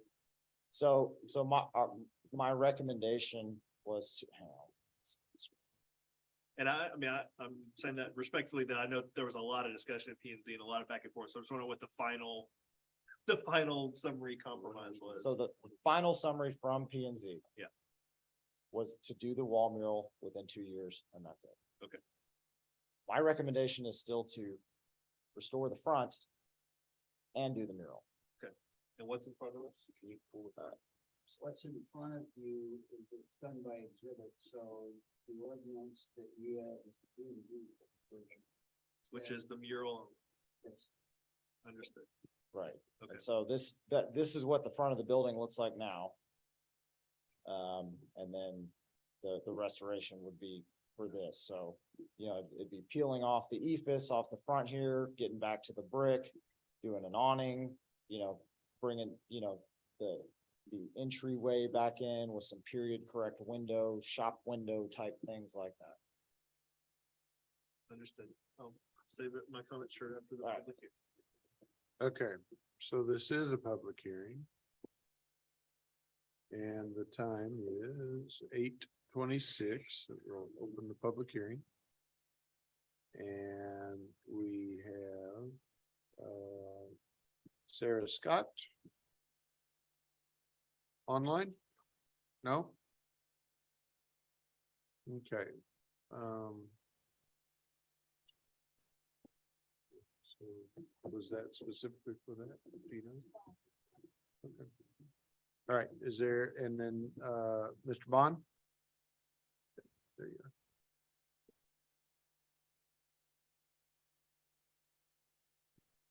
Good evening, Mayor, Council. Gene Bond, 5435 Cripple Creek Circle, Midlothian, Texas, 76065. I really appreciate, well, first of all, let me say, what a nice facility, right? I didn't like the other meetings that I went to. I felt like I was talking to the back of people's heads, and it's just uncomfortable, right? This is such a breath of fresh air to be here. So congratulations on your new building. It's fantastic. And I learned in the P and Z meeting, if you're not talking to this microphone, you're not on the YouTube very well. So I'm going to try to stay focused on that too, so people can hear what we have to say. And Ben, I really appreciate the way you told the story. It's a complicated story. And it's very easy for me to tell it my way and Ben to tell it his way. And we both have our own bias and disagreements on certain things. And we actually agree on a lot more than we realize. We both want the building to look like it did in 1904. We both want that wonderful facade that picture that I actually gave to the city to use for this presentation. Absolutely. We have a common interest that that's a great look. This building has been through a full cosmetic refresh, as you can tell. I'm going to try to drive here, Ben, but if I mess this up, you can help me. What I liked about I just want to show the building before we did anything to it. Right there. Oh, wonderful. Great. Oops. Yeah, awesome. Okay, so this is the building before I bought it. And actually, it looks better in this picture than it did when I bought it, because the sign that you see there on the side was broken in half and fell on the ground, and it was something else was hanging off the side of it. But that's irrelevant. We've done a full cosmetic refresh to this building to try to jumpstart a revitalization effort for the downtown area. The number one goal that we have is to not see a vacant building. And I know that's difficult because everybody has needs and wants that they have and desires. But right now, our number one goal is to bring an existing veteran business here out of Red Oak that's on a very congested road, has issues with parking for their clientele, over into a little bit more of a mom and pop area. The rents are lower. It's easier access for the customers. We don't expect a lot of traffic. It's an appointment only salon. It's a business that's proven, probably some of you have heard of it, called The Parlor. They're on Ovilla Road, The Parlor. And they've come up with a new concept that's really cool. It's called Bonnie and Clyde's. So a lot of you probably know the history of Red Oak. You know, the Bonnie and Clyde movie was shot, videoed right here in this downtown area. And this building used to be a bank, so it has the old bank vault still inside. And what we're trying to accomplish is a higher end men and women's hair salon, bring this Bonnie and Clyde concept into this building. And really just get a variance for the parking, because we have a hardship there, and a variance for the landscaping. The landscaping right now, along the side, these shrubs are much larger than pictured here. This was an artist that did the mural in Midlothian recently, went viral on Facebook. The whole community drove by and checked it out. It was a postage stamp, said welcome to Midlothian. Each letter represented a monument or a landmark for the city. I contacted him to see about his rates and what he would charge to do something similar for Red Oak. It's just a concept. I love murals. What I don't like about murals is that it's very difficult to find a lot of people that can agree on what they want and what would be left out with the limited letters of only 6 letters. You know, Midlothian had it easy, right? They had a ton of letters, so they could sit there and just throw things into it over and over. Whereas here, we've got to kind of, you know, make a decision if this is the direction that people want to go. I don't want to spend years debating on a mural. If we do that route, I want to go ahead and just do it. I want to commission this artist, pay him the money, get it done. And I'm willing to do it in a timely manner. We set a 2-year bar for P&Z. We would do it as fast as we could. The other option of reskinning the building is not financially viable for this type of business. Then how do I get back to the presentation? Okay, cool. So, you know, tearing all the stucco off, redoing the awnings, adding windows, cleaning the original historic brick, which was covered for a reason, right? It's all cracked up. It would cost a lot of money. It would delay the project quite a bit. And we'd sit here with a vacant building for a long time, which is not what we want to do. We just want to operate a hair salon in a building that used to be a hair salon. And that's all we're asking for. If we had a zoning board of adjusters, I could have gone and just proven the hardship. It's obvious hardship for both landscaping and parking. But since that's not in place, I didn't feel like I had enough time to wait for us to find 5 people in the community. So I'm coming here. And I'm here to answer any questions that you may have, and I really appreciate your consideration.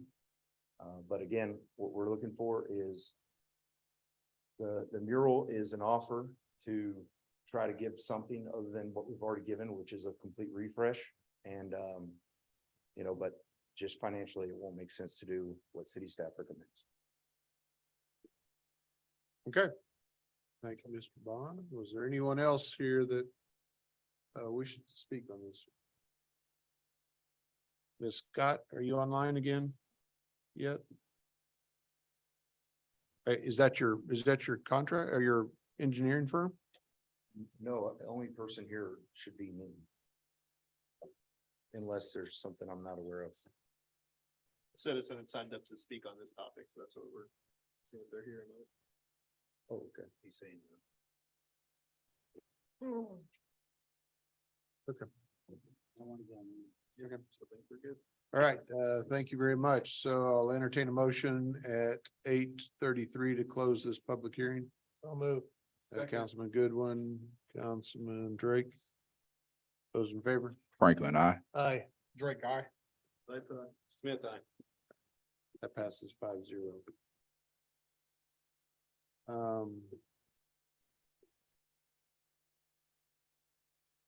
So, council, is there any discussion that you have? So what was the stipulations for the mural? Just that it be council approved and completed within 2 years. Because I think the original, when we were originally talking, we were trying to make it more right now. So the original P&Z meeting, the recommendation was 6 months that all this stuff be done. And now it's because of conversations, we kicked it out to 2 years to try to make it more reasonable time frame to collect rent and use, some of that to fix up the building. And so have you investigated taking that stucco off? I have. And what's the expense on that?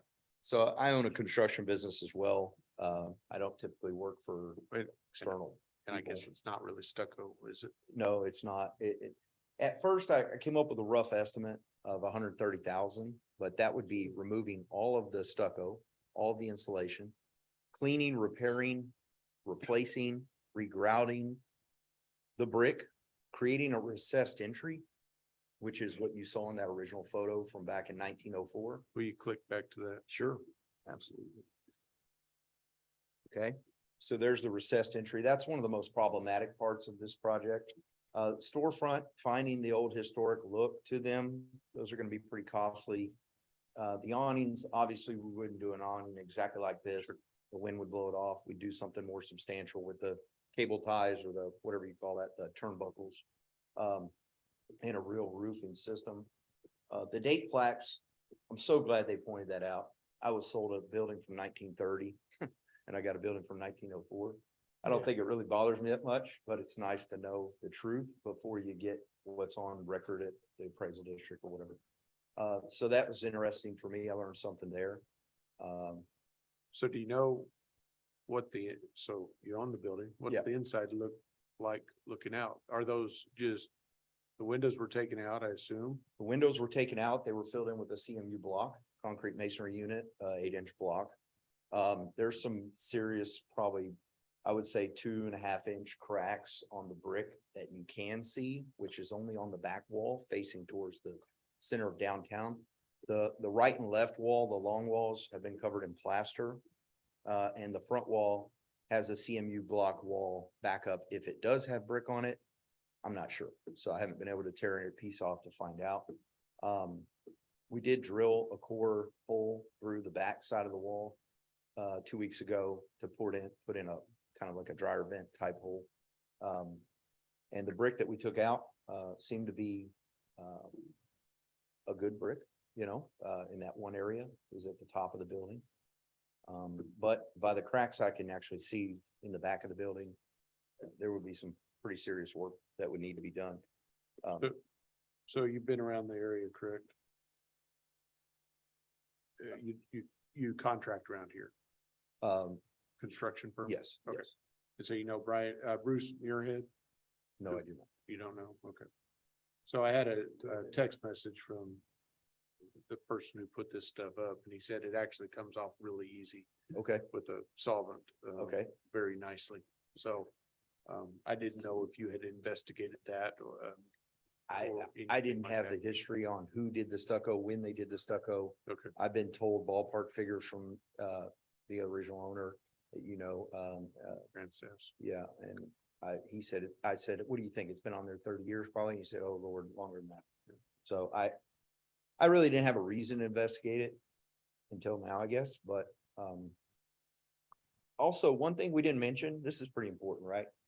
If we want to put in a business in this building later on, after the salon decides to phase out, let's say, for example, a steakhouse or a really cool restaurant or bar, the EDC is willing to cooperate with us. I put in a formal proposal for a grant, asking for the 130,000, including design fees. I was going to manage the project, open book with them. And if we got that grant from the EDC, then we would be able to do this project for the city. Unfortunately, EDC is looking for sales tax revenue, and hair salons do not generate sales tax revenues. And I'm sure if you or your wife or spouse buys a bottle of shampoo nowadays, you're probably ordering it on Amazon or something. So, or going down the store. So it's not like the old days where you spend a little money at a salon and spent some sales tax dollars. Not saying there won't be any, but there probably wouldn't be a substantial amount. The question here is not so much removing the plastic, or what do you call it? It's the brick under it are messed up, or they're old and cracked and stuff like that. Well, I have to assume, and I think it's justified, of course, it could be incorrect, that this gentleman, Bruce, which I'm just learning about, if he covered it up, there was a reason. Well, and the windows are there. The windows are there, They are there. but they are filled in with CMU block. No, not on the stucco, for better term, side. So, So according to Mr. Bruce or Correct. this contact that you have. correct. So I'm Just for your future, in case that perks believe so. anything, so So it'd be interesting. absolutely, and I'm not saying the windows aren't there. I'm saying they've been filled in with block. Sure. That's what I said. Or a space to protect them from the inside. Well, Yeah. I think I'll go along about 100% with Ben here, but it looks to me like that a big picture on the side of that thing is sort of out of character for an old timey building. By the way, just as something of note, my father and I used to come up to Red Oak to buy dynamite. Was that fishing? Yeah, that's not one for fishing. Mr. Bond, Oh, I did use a little bit of that. question for you, couple of questions. So this is a salon. How many seats? So probably 4 to 6 chairs. Okay, so we're talking 4 to 6. And in your opinion, is the current ask from P and Z and city staff, do you think that's fair for what you're trying to propose as far as the business is concerned? I want to answer this correctly. The recommendation from city staff, I Mhm. believe, is unfair for the type of business that we're attracting to. Okay, And I also believe P and Z has cited twice, because I went through the process twice, as a majority vote to basically say, let's not do anything to the building, let's operate it as is. I offered the mural as a way to try to come up with some kind of, get this project moving forward. What a lot of people don't understand is if you're on Ovilla Road and you're renting a hair salon space, you're probably paying $5,000 or $6,000 a month. You're getting traffic of whatever the car numbers are, you guys know them. If you're in downtown Red Oak, Old Town Red Oak, it's a very small area, it's very low traffic. The rents in this area are low, which is a great thing for mom and pop businesses. If we transform this area in the future into a really dynamic place where people want to come and have a parking problem, you're not going to do it with a mom and pop business. And right now, I solicited this building for lease, and I would probably received 12 or 13 people interested in moving into this building. 11 of them wanted to do a private event center, which I knew wasn't going to fly, because how can we park 100 people for a private event?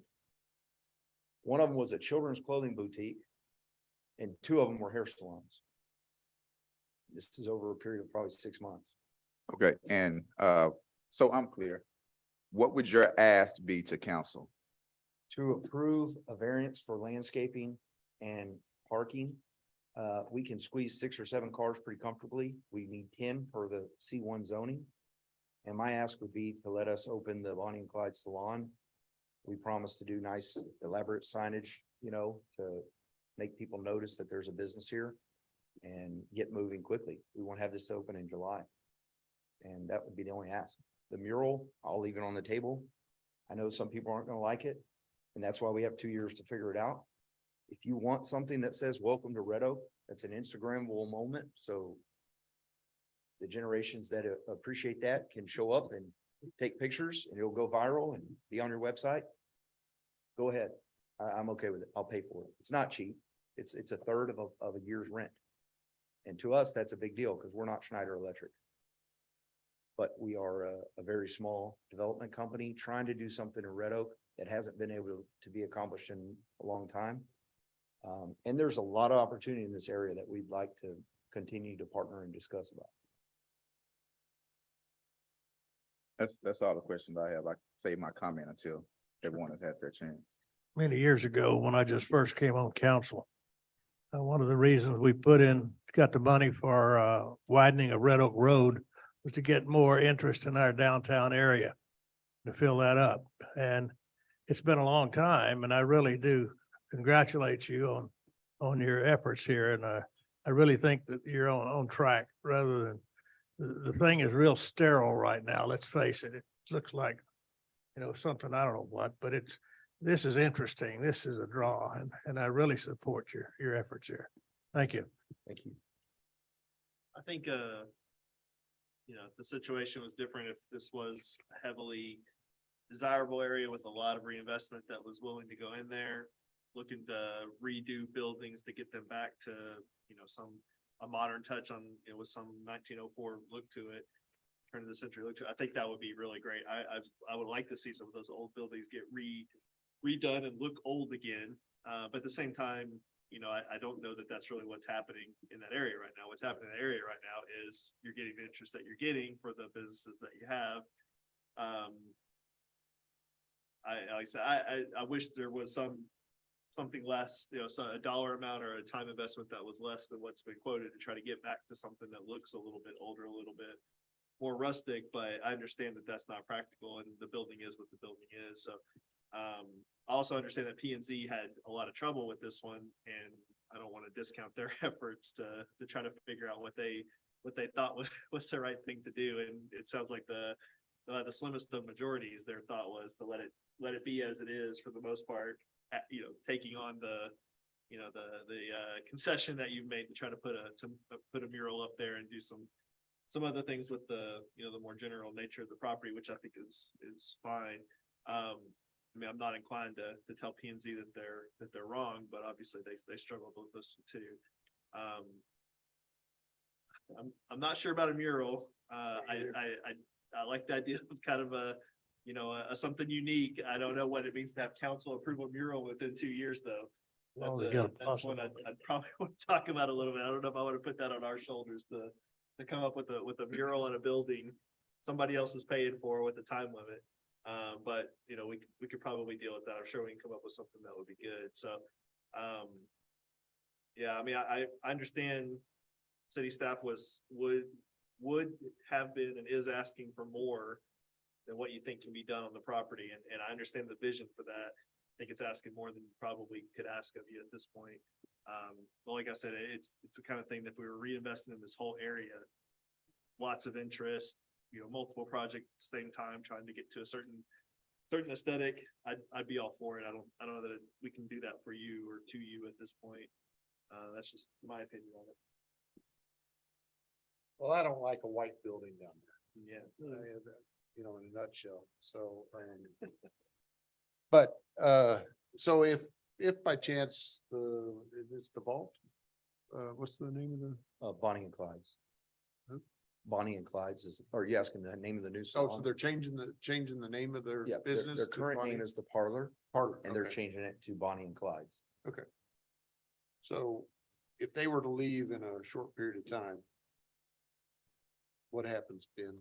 Walk us through that. If what? If we.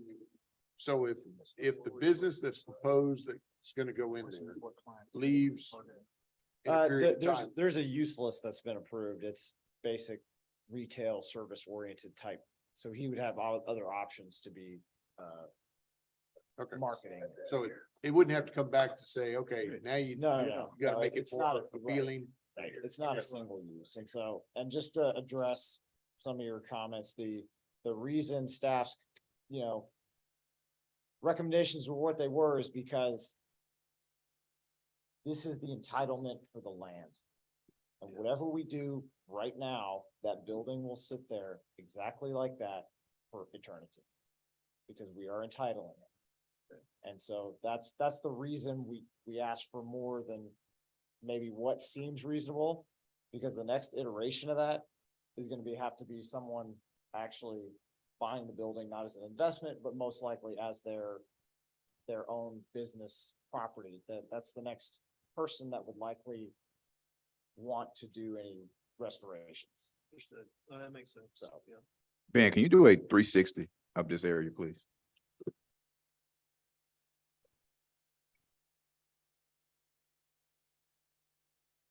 So if y'all remember this one, Mr. Bond owns this one as well. It's been, I guess, restored at some point. But you didn't, it was already like this, right, when you purchased it? But didn't we have put planners out there and stuff? We did. Yeah, there's one out there. And the reason I'm asking for this 360 is, I know some say they object to mural. Me personally, I'm a fan of it. It revitalizes an area that clearly, as we do a 360, could use a little bit of touch to it, for lack of a better word.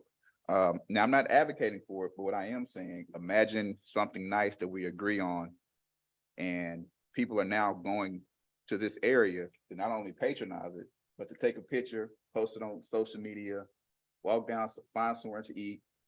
I just think this is an opportunity that, now I don't know about this that we see, but something along the, That's my point. It's not that I object to Euro, I object to us being the ones that are deciding what goes on that building. Yeah. Who would make that decision? Yeah, well, us according to the way it is now. but aside from that, I think we have someone who is willing to come in, invest, create a business in an area that people are not lining up to create a business in. I think that's the bigger picture. And while I understand staff's recommendation, I do think we can look how many people have applied to come in for this building.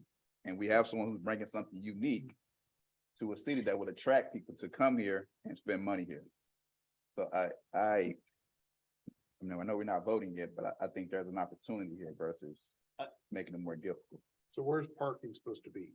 Show us how that's supposed So to it's lay gonna out. be all on street, right? The building essentially occupies the entirety of the site. I think we've got Is that actually a sidewalk there? yeah. Right there? There's a lot of pavement. Yeah. I don't know what. They park long ways. Yeah, you can park there. There's no real clear designation between the sidewalk and. the Can't street. that be striped by the city to help with It can. parking? It can, and so the site plan shows parking along the side of the building as well as in the front. So that's all on-street parking, not, and the reason we have to do all this is because the ordinance requires on-site parking versus on-street, off-street parking. So. Would you put the side of that building back up, Ben? Yeah, this is not a flat building. It's got, so a mural is gonna probably be one section of these things, or it's all broken up. I think it's gonna be a little difficult to put a mural on it. You might want to put those windows back in and try to make it look like it did on the old picture. They may price them out. I think they're taking The one thing with the mural, this may be more of a Chief Wolf question. Like what, last summer, we had a bunch of confetti or graffiti and all that in that area. You think that would attract more? I don't think you're going to sell wood. I think those last one.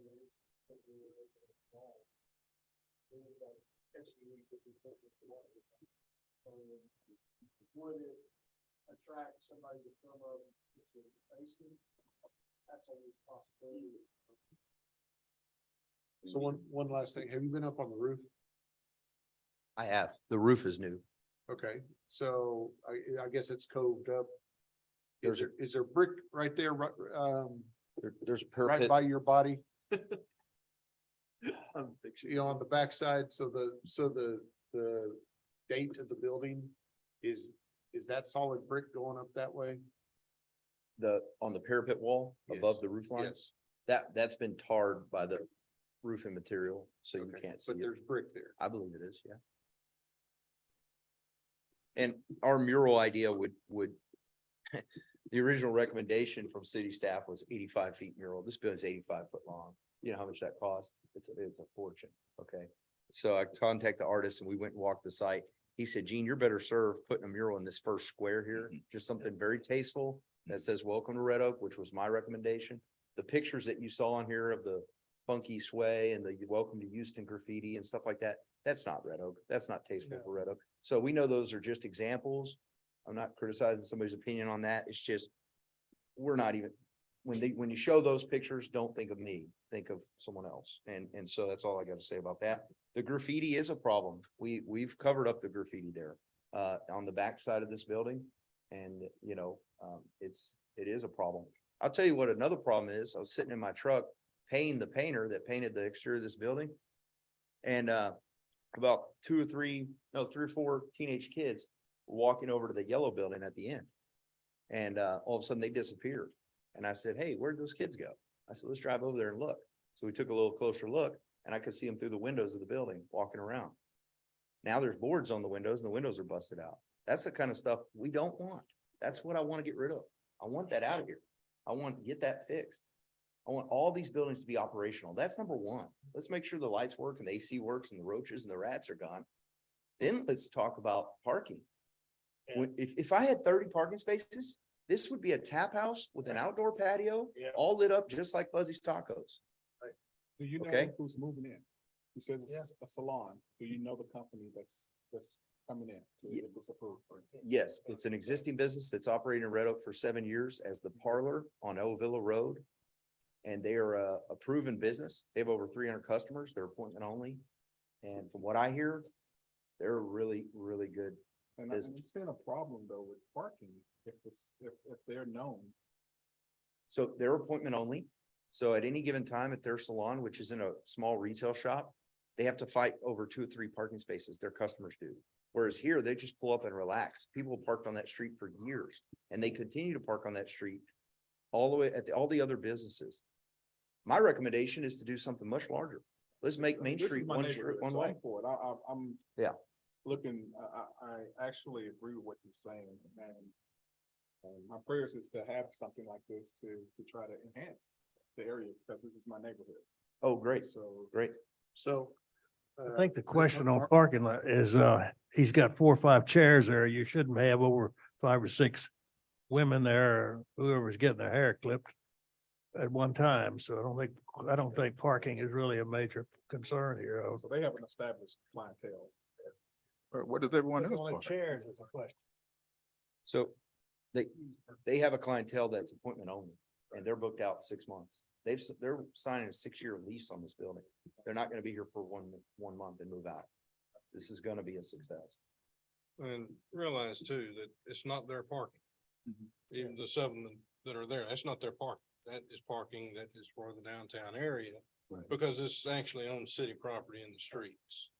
So you do the same thing when you come to the next building that's trying to do something, then you try to add that same type of parking. So that you're sharing parking throughout that entire downtown. But I think that was by design probably with this originally is meant Yeah, people that's just what. park and walk around down there, park wherever you park and walk around. So I'm not, I mean, Ben made the comment, he's not concerned about parking and I'm not either really for that reason. I And- think this area was designed for that type of interaction. If it was all filled up, it had the right uses. Designed for horse and buggy. Right, exactly. Buggies. Designed for people to walk around in the area, not park in the area. So, and also there's only 2 people right now working in this. I know I mentioned 4 to 6 chairs. We can put 12 chairs in this building. This is a huge building. It'll fit a lot more than your typical hair salon. This is gonna be a much more relaxed atmosphere. They're gonna maybe hire another couple people and put 4 in there, but we're not gonna have 7 people cutting hair in the beginning. So Ben, what's the change on the recommendation for the shrubs? That was. The recommendation was merely to, if the mural goes up, well, let's take the shrubs down so you can see the mural. And it's to maybe put some like xeriscaping over there so you don't have to run sprinklers over there. So you got a big mural here, you take these out, you put a little bit of xeriscaping, maybe frame the corners, call it a day. How current is this picture? This is 22. No, this is 13. 13. Okay. I'm sorry. Marshall 2 and 22. And now it's one.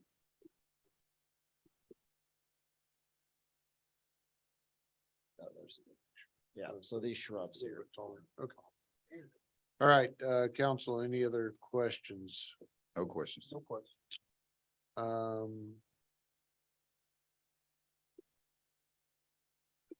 Okay, so the way it's written now, it's how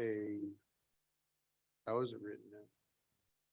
It's written for staff recommendation is to leave the building in its current configuration. As you see in the picture in front of you, and to require a mural to be painted on the north side of the building within 2 years.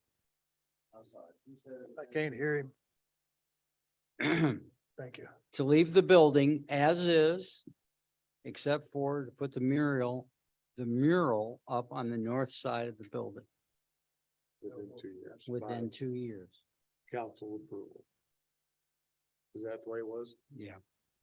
I don't know how we're gonna do that, but Okay. you want someone else to approve it or you want to approve it? The intent was merely to say, we're gonna do a mural, let's just make sure there's some consensus of some body to look at it. I agree with that. I get, we can decide, some staff to review and select some sort of selection process as long as we have. We can always go with staff. That's what we do all the time. That's why do it. Yeah, I agree with that. Okay, We don't. I'll entertain a motion to approve ordinance number 23-022. With no, with, Like it is now, like it's written now, or? With the mural on the north side of the building and no other change within 2 years.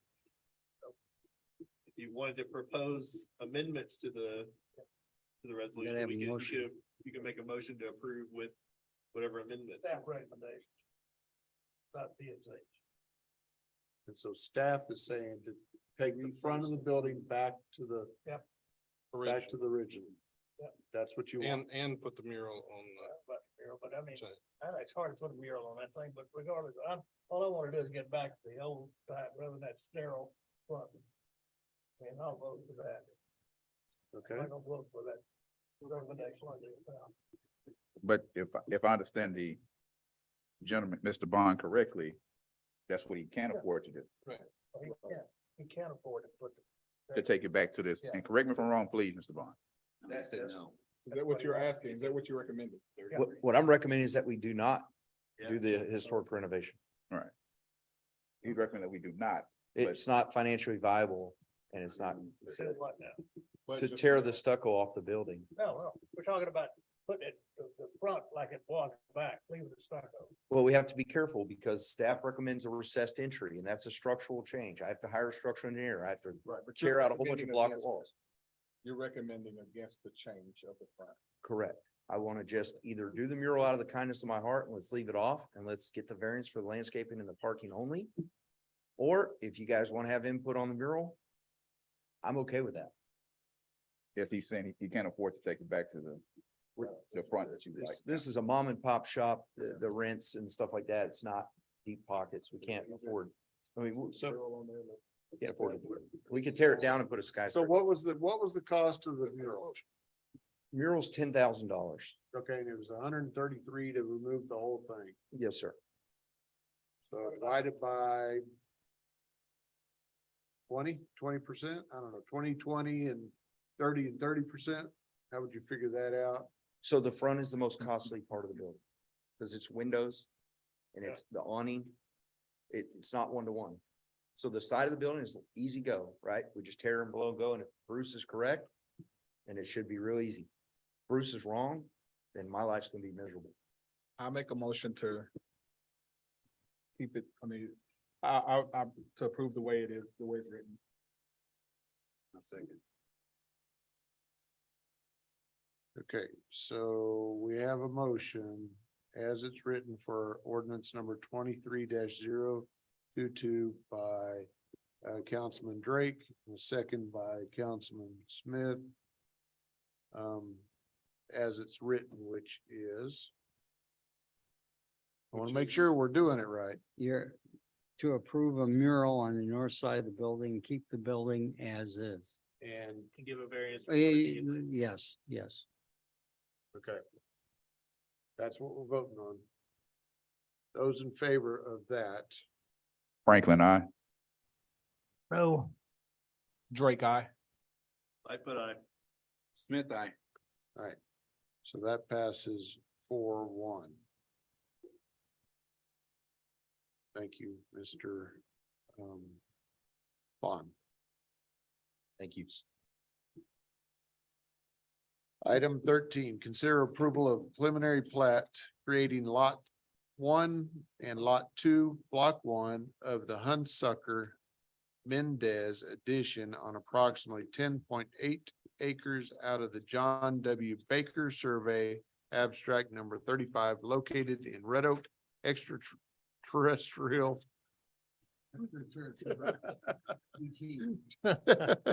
ETJ, Read the headline. Ellis County, Texas, I'm sorry. PS 23-09 requested by Portivo Aguilar. Mr. Hartman. All right, so this is out in our ETJ, and as y'all will remember, we have subdivision rights in the ETJ. So if anybody does a plat, they have to come see us, make sure they follow the rules of our subdivision ordinance. In this case, a lot of cases we have in the ETJ are typically what we call short form plats, which is a combination of a preliminary plat and a final plat. And so that just allows staff to do it quickly. But there's limitations on that. And one of the limitations is it's got to be under 10 acres. This one's over 10 acres. So it has to come before you guys as a preliminary plat. And once you approve this, then we'll move to final plat. And we also have to work this through the county as well. So not only will we sign off on it, but the county signs off on it additionally. Can you pull it up more specifically? Yeah. Sorry, I didn't get quite to it. This is off of 983 Hunts.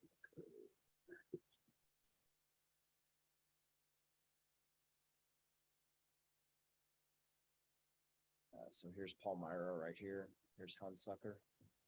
That's right here in the middle. So they're just basically splitting the lot in half. So there's one fronts onto 983 and one fronts onto Hunsucker.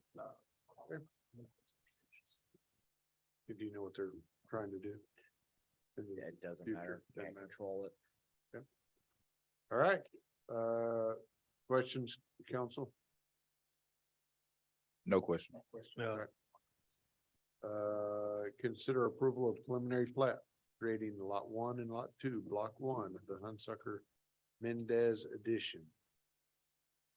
Can I just ask Ben, this just given to you for technical approval, like it's gotta meet certain requirements, it meets the requirements, so it comes. Yeah, so the only technical requirement we have in the ETJ is that they set a 40-foot build line for the front. But the other reason we want to get them is to make sure we get the appropriate right of way. Like, for example, this one's got 983 on it, so there's a little bit of frontage that gets dedicated as right of way. So that when we come through there with the master thoroughfare plan, it's already there, right? And we don't have to go through the buying process, it's already been dedicated. There's also some drainage considerations, just double checking, making sure there's no big creeks running through it or floodplain. But county does the same thing, so yeah, it's a technical plat. Okay. Any other questions, council? No question. All right, entertain that approval. So moved. Councilman Second. Lightfoot, Councilman Drake. Those in favor? Franklin, I. Aye. Drake, aye. Lightfoot, aye. Smith, aye. 5-0. Item 14, conduct a public hearing and consider approval of ordinance number 23-006, City of Red Oak, Texas, providing for voluntary annexation of territory generally described as being 51 point. Do I need to read this? No, because I'm gonna Okay. ask for you to continue it, and I'm gonna ask you, to go ahead and continue it to the 14th of August. Only if we get done earlier, my fear is that Mr. Anderson, who is their attorney, is out of town.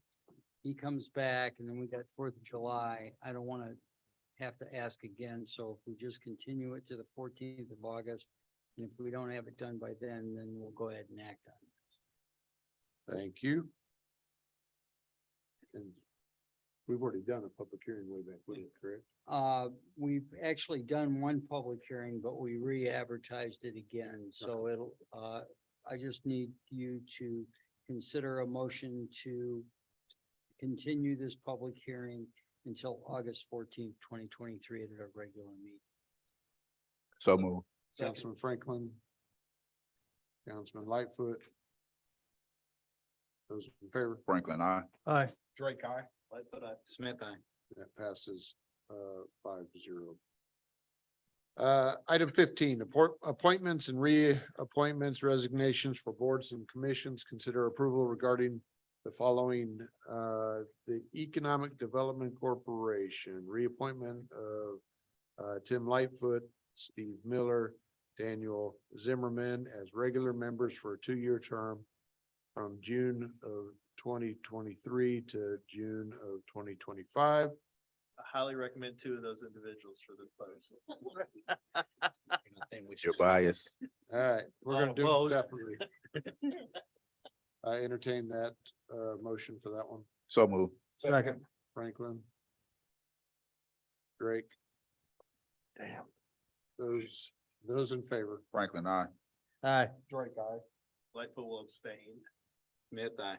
All right, that passes 4-0 with one abstaining. Parks and Recreation, reappointment of Matthew Carpus as a regular member for a 2-year term. Entertain that motion. So move. Second. By Councilman Franklin. Councilman Drake. Those in favor? Franklin, I. Aye. Drake, aye. Lightfoot, aye. Smith, aye. That's a 5-0. Planning and Zoning Commission, reappointment of Derek Parks. Entertain that. From June of 23 to June of 25 for a 2-year term. Okay, Councilman Lightfoot. Second. And Drake. Oh, I'm sorry. Did I get it wrong? No. No, you said Drake. Okay, Drake. Those in favor? Franklin, I. Aye. Drake, aye. Lightfoot, aye. Smith, aye. All right, that passes 5-0. Accept the resignation of Scott Lindsay and Meg. Thank you. The reason why I wanted to separate this out, we appreciate the service of people on commissions and zoning boards, and sometimes they don't get the recognition that they need to get for the time that they serve the city, and I'd like to say thank you to them for what they've done, what they've believed, and we understand sometimes they need to step down when they just need to step down when they feel like they can't serve the city in the way that they had been doing. Thank you to Scott Lindsay and to Meg. We, especially P and Z, we've seen how important that board is with just the discussions we've had today, so. we did. And we have to make a motion to accept those. If you want to go ahead and talk about moving up Mr. Henley, you could accept the resignations and appoint Kevin Mr. Haley. Haley Okay. to a regular membership, to fill one of the vacancies. So moved. Yeah, and we have Second. two other, Yeah, you've got some. so we have two other people that would move into so that leaves us with no alternates, right? Right, Okay. but you don't have anything on the agenda to appoint new alternates. But they're in our packet. It doesn't matter if it's in your packet, it has to be on the posted agenda. The name does. Well, there's nothing to say it to appoint alternate members. It Okay. just says to appoint a regular member. So you don't have to have their name on it, but you do have to appoint alternate members. Okay. Can we make sure that's on there for our alternates next meeting? We have a special meeting next Tuesday. We could do it then. Just add it on to that Okay. one. We'll Can just we add make it sure on we to- get it on that? Mhm. Okay. In your packet are, yeah, Brian Bell, No, that's for ZBO. He had both. he had both. Brian Bell and, yeah, I know, Susie Mendoza. Yeah, okay. I think hers is in there for the Board of Adjustments. Okay. And we are not gonna take any action on the zoning Board of Adjustments. Right. Okay, We need to go and vote on. Oh, I'm sorry. But you do need the resignation. And the- Yeah, and the to rest. And the, accept resignation of Scott Lindsay and Meg Abasovich and to appoint Kevin Haley as a regular member from the alternate membership. Okay, entertain that, please. So move. Second. Franklin. Drake. Those in favor? Franklin, I. Aye. Drake, aye. Lightfoot, aye. Smith, aye. And that's 5-0. And G-Plan, thank you. Good evening, Mayor and Council. I just wanted to bring to your attention, as we discussed, last meeting, we were about to head up to Appleton, Wisconsin to do the final inspection on our ladder truck. There's on your screens a picture of that. One of the gentlemen that's on the apparatus committee is here tonight, Captain Jared Usry. He traveled up there and the apparatus committee spent hours, about 2 days worth going over the specs to make sure this apparatus was built exactly the spec. It's over 30 pages at about number 6 font and single spaced, and there was a lot of time, effort, and energy put in to make sure it's exactly what we spec'd out. The truck has arrived here in Texas. It's supposed to go to Denton this week, to start getting outfitted with the tools and equipment. We'll send the apparatus committee up there to, place the items, the tools and equipment in a specific location so that they match our other apparatus. We still plan to have this apparatus in service, hopefully by the end of June. And my plan is to have it at the council meeting in July, so you all can take a look at what you all approve of purchase. Maybe out to red, white, and red oak and white, blue, or whatever. Red, white, and blue. Yeah, red oak, white, and blue. Yes, I plan to anticipate to have it there to display as well. Yes, sir. Excellent. You didn't have the sirens on coming down, did you? Sir? You didn't have the sirens on coming down, did you? No, no, they wouldn't let me drive it back. They wouldn't even let me drive it there. They wouldn't even let me ride in it. But I'm very proud for the apparatus committee. They've done a great job of building this truck. It's something to be proud of. And I think once you see it in person, you will agree. I don't have anything additional other than, just encourage everybody to maintain weather awareness, as we had some storms last night. We had the potential this afternoon. We have the potential again tomorrow for some more severe weather. So I just want everybody to make sure everybody's has multiple ways to receive weather alerts as needed. Other than that, I don't have anything unless you have any questions pertaining to the monthly report. Nice truck. Thank you. I will say, if I will, I'll be very brief, Mr. Mayor. I just want to say a big thank you to both fire and police. I had a little car wreck a couple of weeks ago, hit by a cement truck, and he kept going. And fire and rescue came. They didn't know I was city councilman, anything like that. They were very professional. And it was like, hey, this is top shelf treatment. So I just want to point out that they did an excellent job, and I want to make sure y'all are aware of that. Thank you. We greatly appreciate hearing that. And that's exactly the kind of service that I know every one of these guys deliver on a daily basis. But thank you for letting us know that. They did an excellent job. Councilman Franklin, I think that the month before it was a deal with the police officers, and now the fire. What you doing? Hey, the first time it was my fault. I was late for work, but this time. They're doing their job. People. That's a pretty truck. It looked good painted black with blue and silver letters. Is that graffiti, sir? It could be. Mayor and Council, just wanted to bring to your attention that our Citizens Public Safety Academy, which is a combination fire, police, community program, is in the midst of, that class is in the midst of being filled. We have applications out. We're hoping to get some more. So if council members and city staff can continue to help us spread the word that program is on board. And we're hoping to have it started by mid to late summer. It's a 14-week class where we expose them to police and fire functions and kind of educate community. The one other thing that I wanted to talk about briefly was within the packet itself, where our officers responded to fentanyl overdose. We don't see a lot of that here in town. We haven't had an opportunity or a requirement to respond to a lot of that.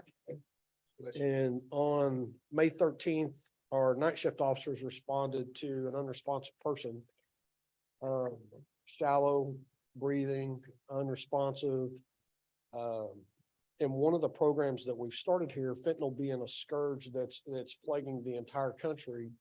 We started a program later last year in getting all of our staff certified in the administration of naloxone or brand name Narcan which is a opioid antagonist to help bring people back who are suffering from those, or officers that are exposed to that in the field. That was an in-house training program where we sought and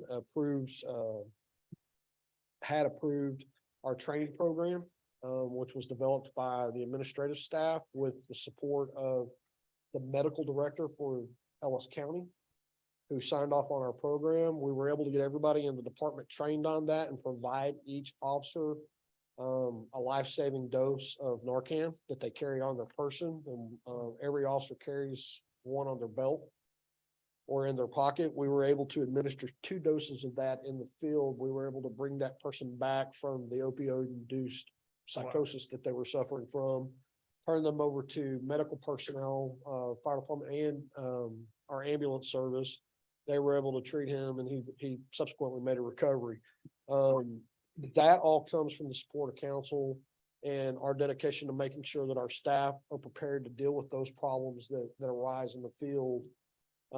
We have a very robust training program in our police department, and we're constantly bringing those type of innovative programs to bear so we can better serve our citizens. And so in this particular case, the officers are in the process of being considered for life-saving awards for the administration of that Narcan on those days. And that's going through our in-house review committee right now. And I hope to be able to bring them back before council and recognize them in front of you for the job that they did.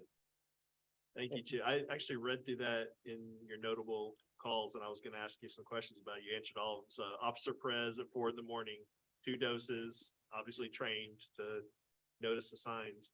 And is it, you said all officers have that training? Yeah, right? all officers carry it. That was something that we were able to be able to afford. Actually, naloxone was provided to us free of charge through the county, but the training, that's an in-house commitment of time and resources, and then being able to carry that on our back belts and have it readily accessible is a commitment that the city has provided or made to us to be able to provide that to our officers.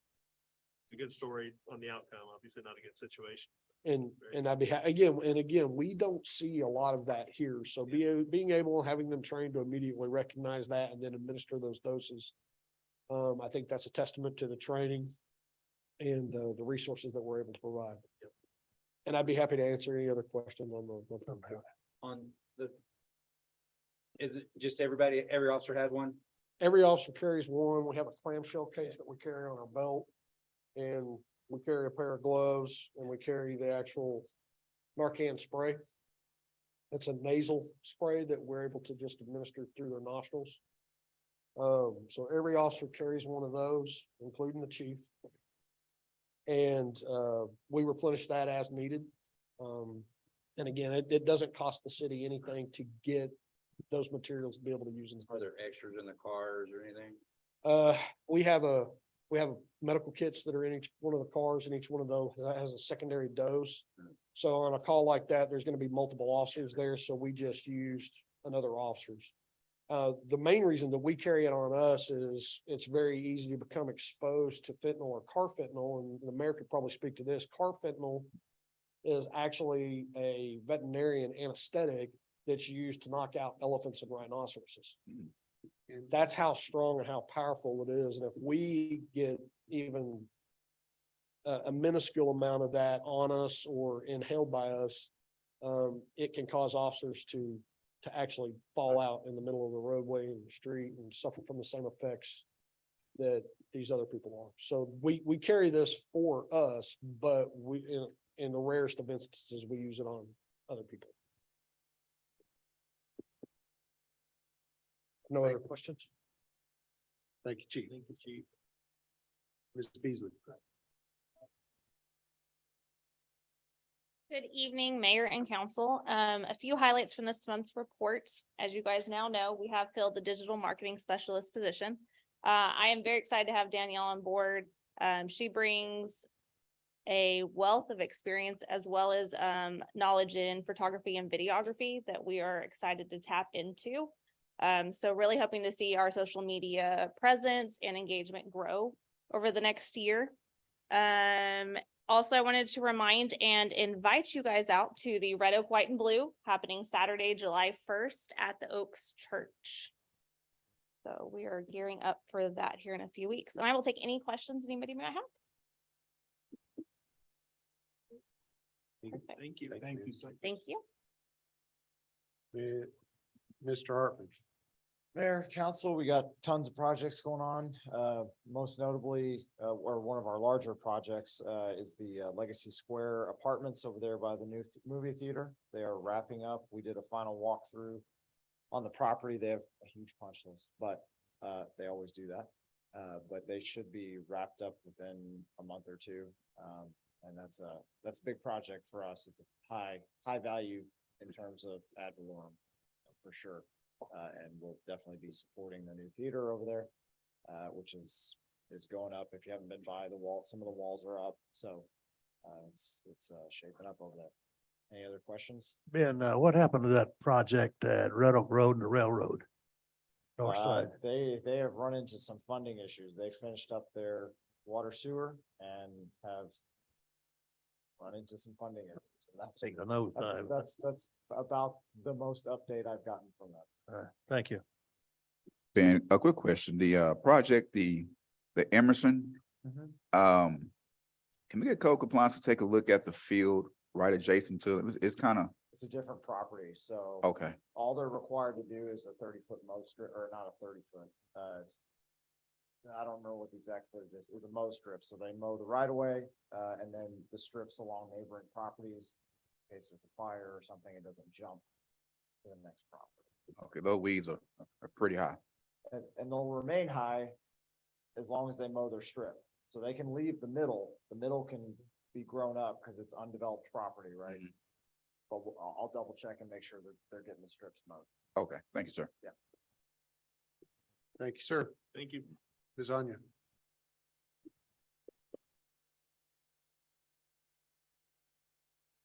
Good evening, Mayor and Council. I'm Anya Pinson, Assistant Finance Director. I'm in for Gloria this evening. She's out on vacation. I just have a couple of items to mention from our report. Sales tax is up 9% over last year to date. And you have received your final annual comprehensive financial report in your box. If you recall, you did previously receive the draft and there were no major changes. If you have any questions, I'll be happy to answer them. Thank you for speaking into the mic. Appreciate it. No problem. Thank you. Thank you. Thank you. Thank you, ma'am. Ms. Manning.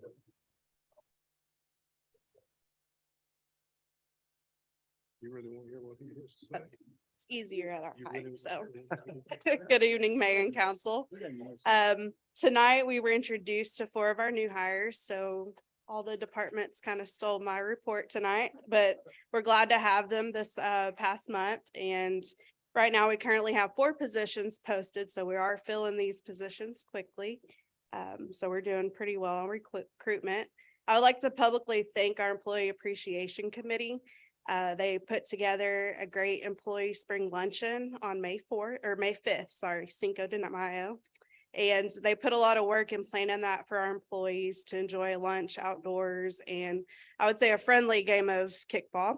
So I just wanted to thank them for that. And I'm available to take any questions if you have any. Has the mayor learned how to speak? What was Your that? name, has the mayor learned your name yet? First name. I don't give him a hard time. It took me a while to get it to. Thank you. Thank you. Mr. Benford, you can revoke all his privileges. Turn his mic off, yeah. Let's say. Mayor, council, it's good to see y'all tonight. Did just want to go over most of the technology in the building's done now. We're probably at least 95% done with that. We're waiting on pricing on the larger TVs that you wanted in here.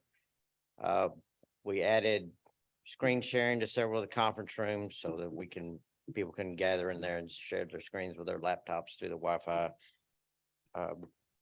We've set up a lot of new computers for new employees. So new employees require new logins, new laptops and so forth. And we did complete our annual cybersecurity training again this year. I know everybody was excited about doing that, or I turned in that we got 95% of it done. So that was all we were required. So probably, let's see, 1, 2, 3, 4. That's probably about 95%. Go ahead and point out those who have not finished that. No, don't.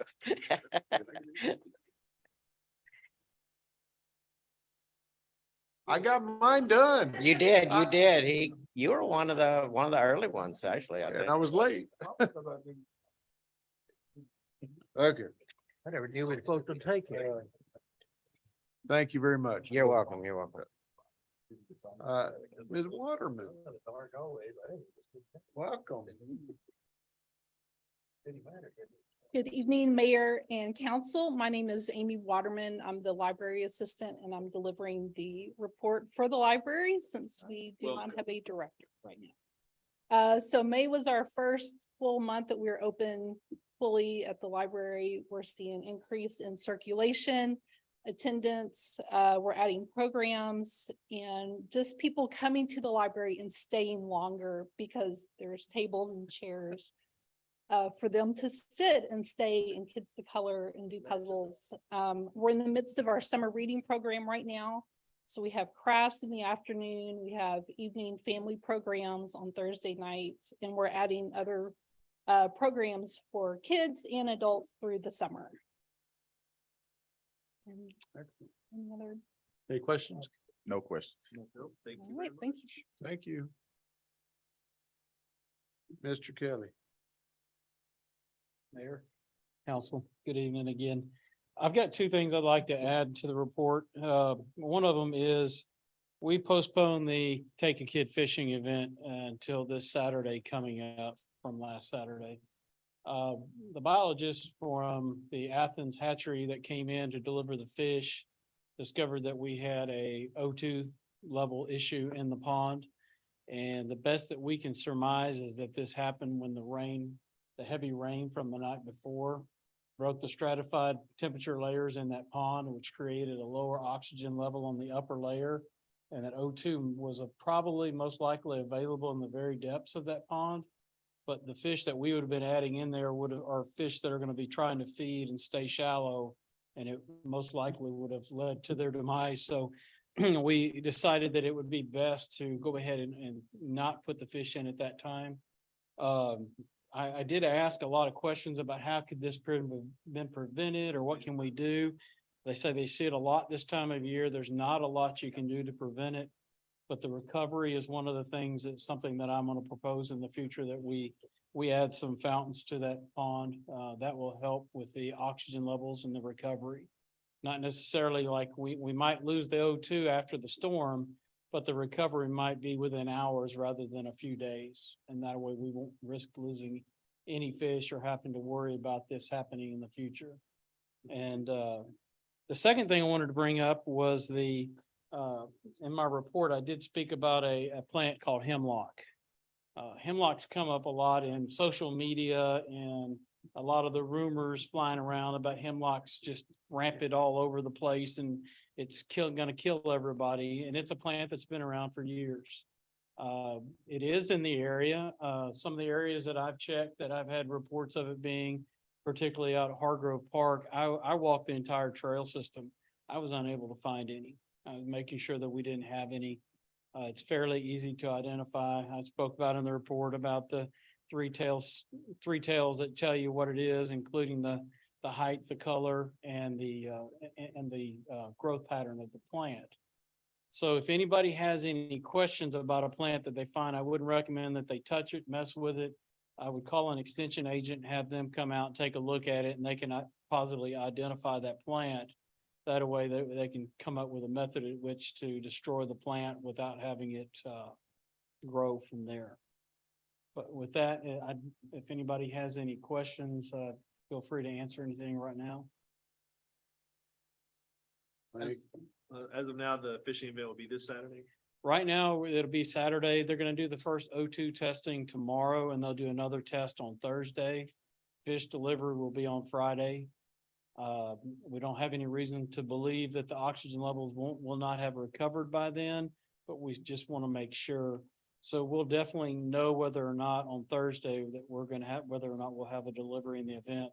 In that case, I'll discuss with the biologist when we could accept a delivery and how we could have the event. I still want to try to push to have the event. I think a lot of folks are looking forward to it. I agree. Thank you, sir. Thank you. Thank you, sir. Mr. Williams.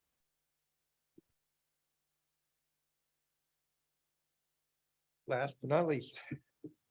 Good evening again. Okay, so Methodist Street is complete, 100%. Hopefully, everybody's had a chance, opportunity to drive it and getting a thumbs up on that. Yep. I hope. Well, if they're So- not speeding, right? I like the blinking lights. Yeah, we've had a few of those suggestions that we should go back to blinking, but unfortunately. We'd like to accommodate that, but yeah. Maybe we can do the rest of Methodist and we'll go back to the blinking light at that time. The wall at Methodist Pump Station, and it's going up, so we set up some cameras so we could kind of time lapse that. So eventually we'll be able to kind of see it be completely constructed. So it's gonna be kind of cool, I think. I think we can put it together, but if you get a chance to go by, stop and look at it, because it's a 1.5 million gallon storage tank. So, pretty interesting. So Cole and Rugged, both of those are under construction, in progress now. And for the Overlook, Overlook, Dana, Carson, Baldwin, Roxy, those 6 streets, the county mobilized today. And so we'll, weather permitting, begin their construction process for their contribution to the roads, and then Texas Bit will come in behind them and actually do the asphalt overlay. So, and that's all I have. Take any questions? Thank you very much. Any council, any questions? No. All right. Yeah, I did have one question about the repavement. How's that going? I know we have a lot of roads that have been repaved and resurfaced. Yes, sir. So Cole and Rugged are currently in that process. Those are the only 2? Yeah. Okay, that's, I Yeah. understand. Okay. Texas Bid is doing that one 100%. Okay. There's not participation with the county on those. And then the other roads are coming in starting this week. What do they call it over at I-35 and 664? Turn your mic on, please, sir. He can hear me. What about the, is it Beckley Pikes or whatever it is over between 664 and Wovilla Road? I mean, 35? That's the Overlook, Dana, Carson. That's what the county's mobilized and starting this today. So We've been waiting on them to start those. So I do have, so I think there was a failure on Lawrence. Yeah, a couple different spots. So do you know the update on that? Or do you recall?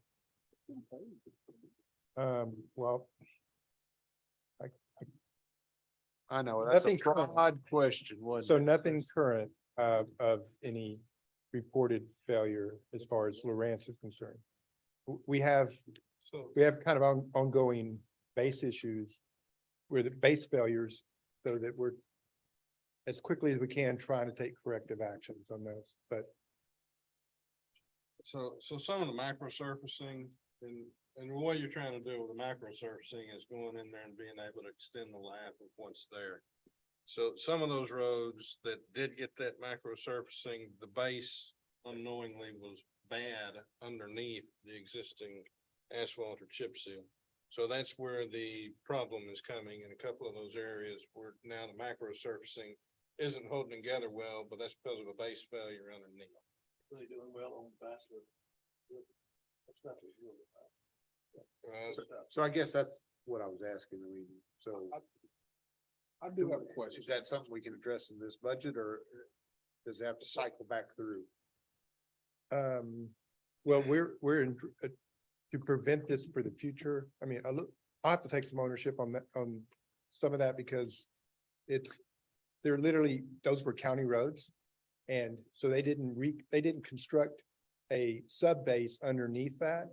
So it's literally underneath so we have the micro surfacing, and then you have some layer of pretty much just buildup of chip seal over the years. Right. And then just dirt under that. So moisture, it softens up.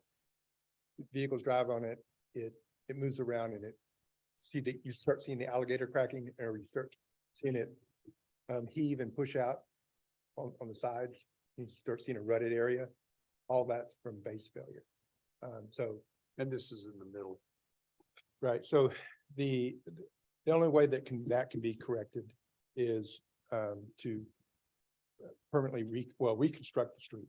So they do exactly what we've done on Steinbach, what we've done or are doing on Rugged and Pole. Just, it's a complete reconstruct, so. Digging up sort of. Yeah, okay. Yeah, But on the microsurfacing, the other thing that they're gonna be looking to do is coring before they put that out there. So if you have an area where you believe you may be able to put microsurfacing, go ahead and bore that area and core it just a little bit, make sure there is good base underneath it before you just go put that out there. So different location, Lewis Ritter and 342, that corner, that northeast corner, can that be repaired? That's because That's the not kids, It's not out. that's state. That's But if you don't cut the corner, you don't hit it. Yeah. Because I kept hearing about that all the time, but I go through there going to 7-Eleven all the time and I never hit it. Yeah, like you're perfect. Thank you very much. All right, so the time is 9:40 and we will go into closed session pursuant to Texas Government Code Section 551.071, 551.087, 551.072. And is there any action that's? I don't think there'll be any actual action. Okay. All right. Thank you all for attending, and we Thank you, everyone. will be back out here in a little bit.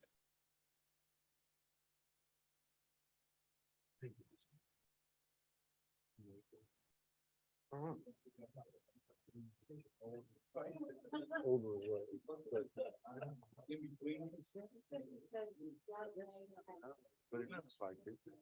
It looks like it. Hey, gentlemen, did y'all get some food? Okay.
When's that city council meeting?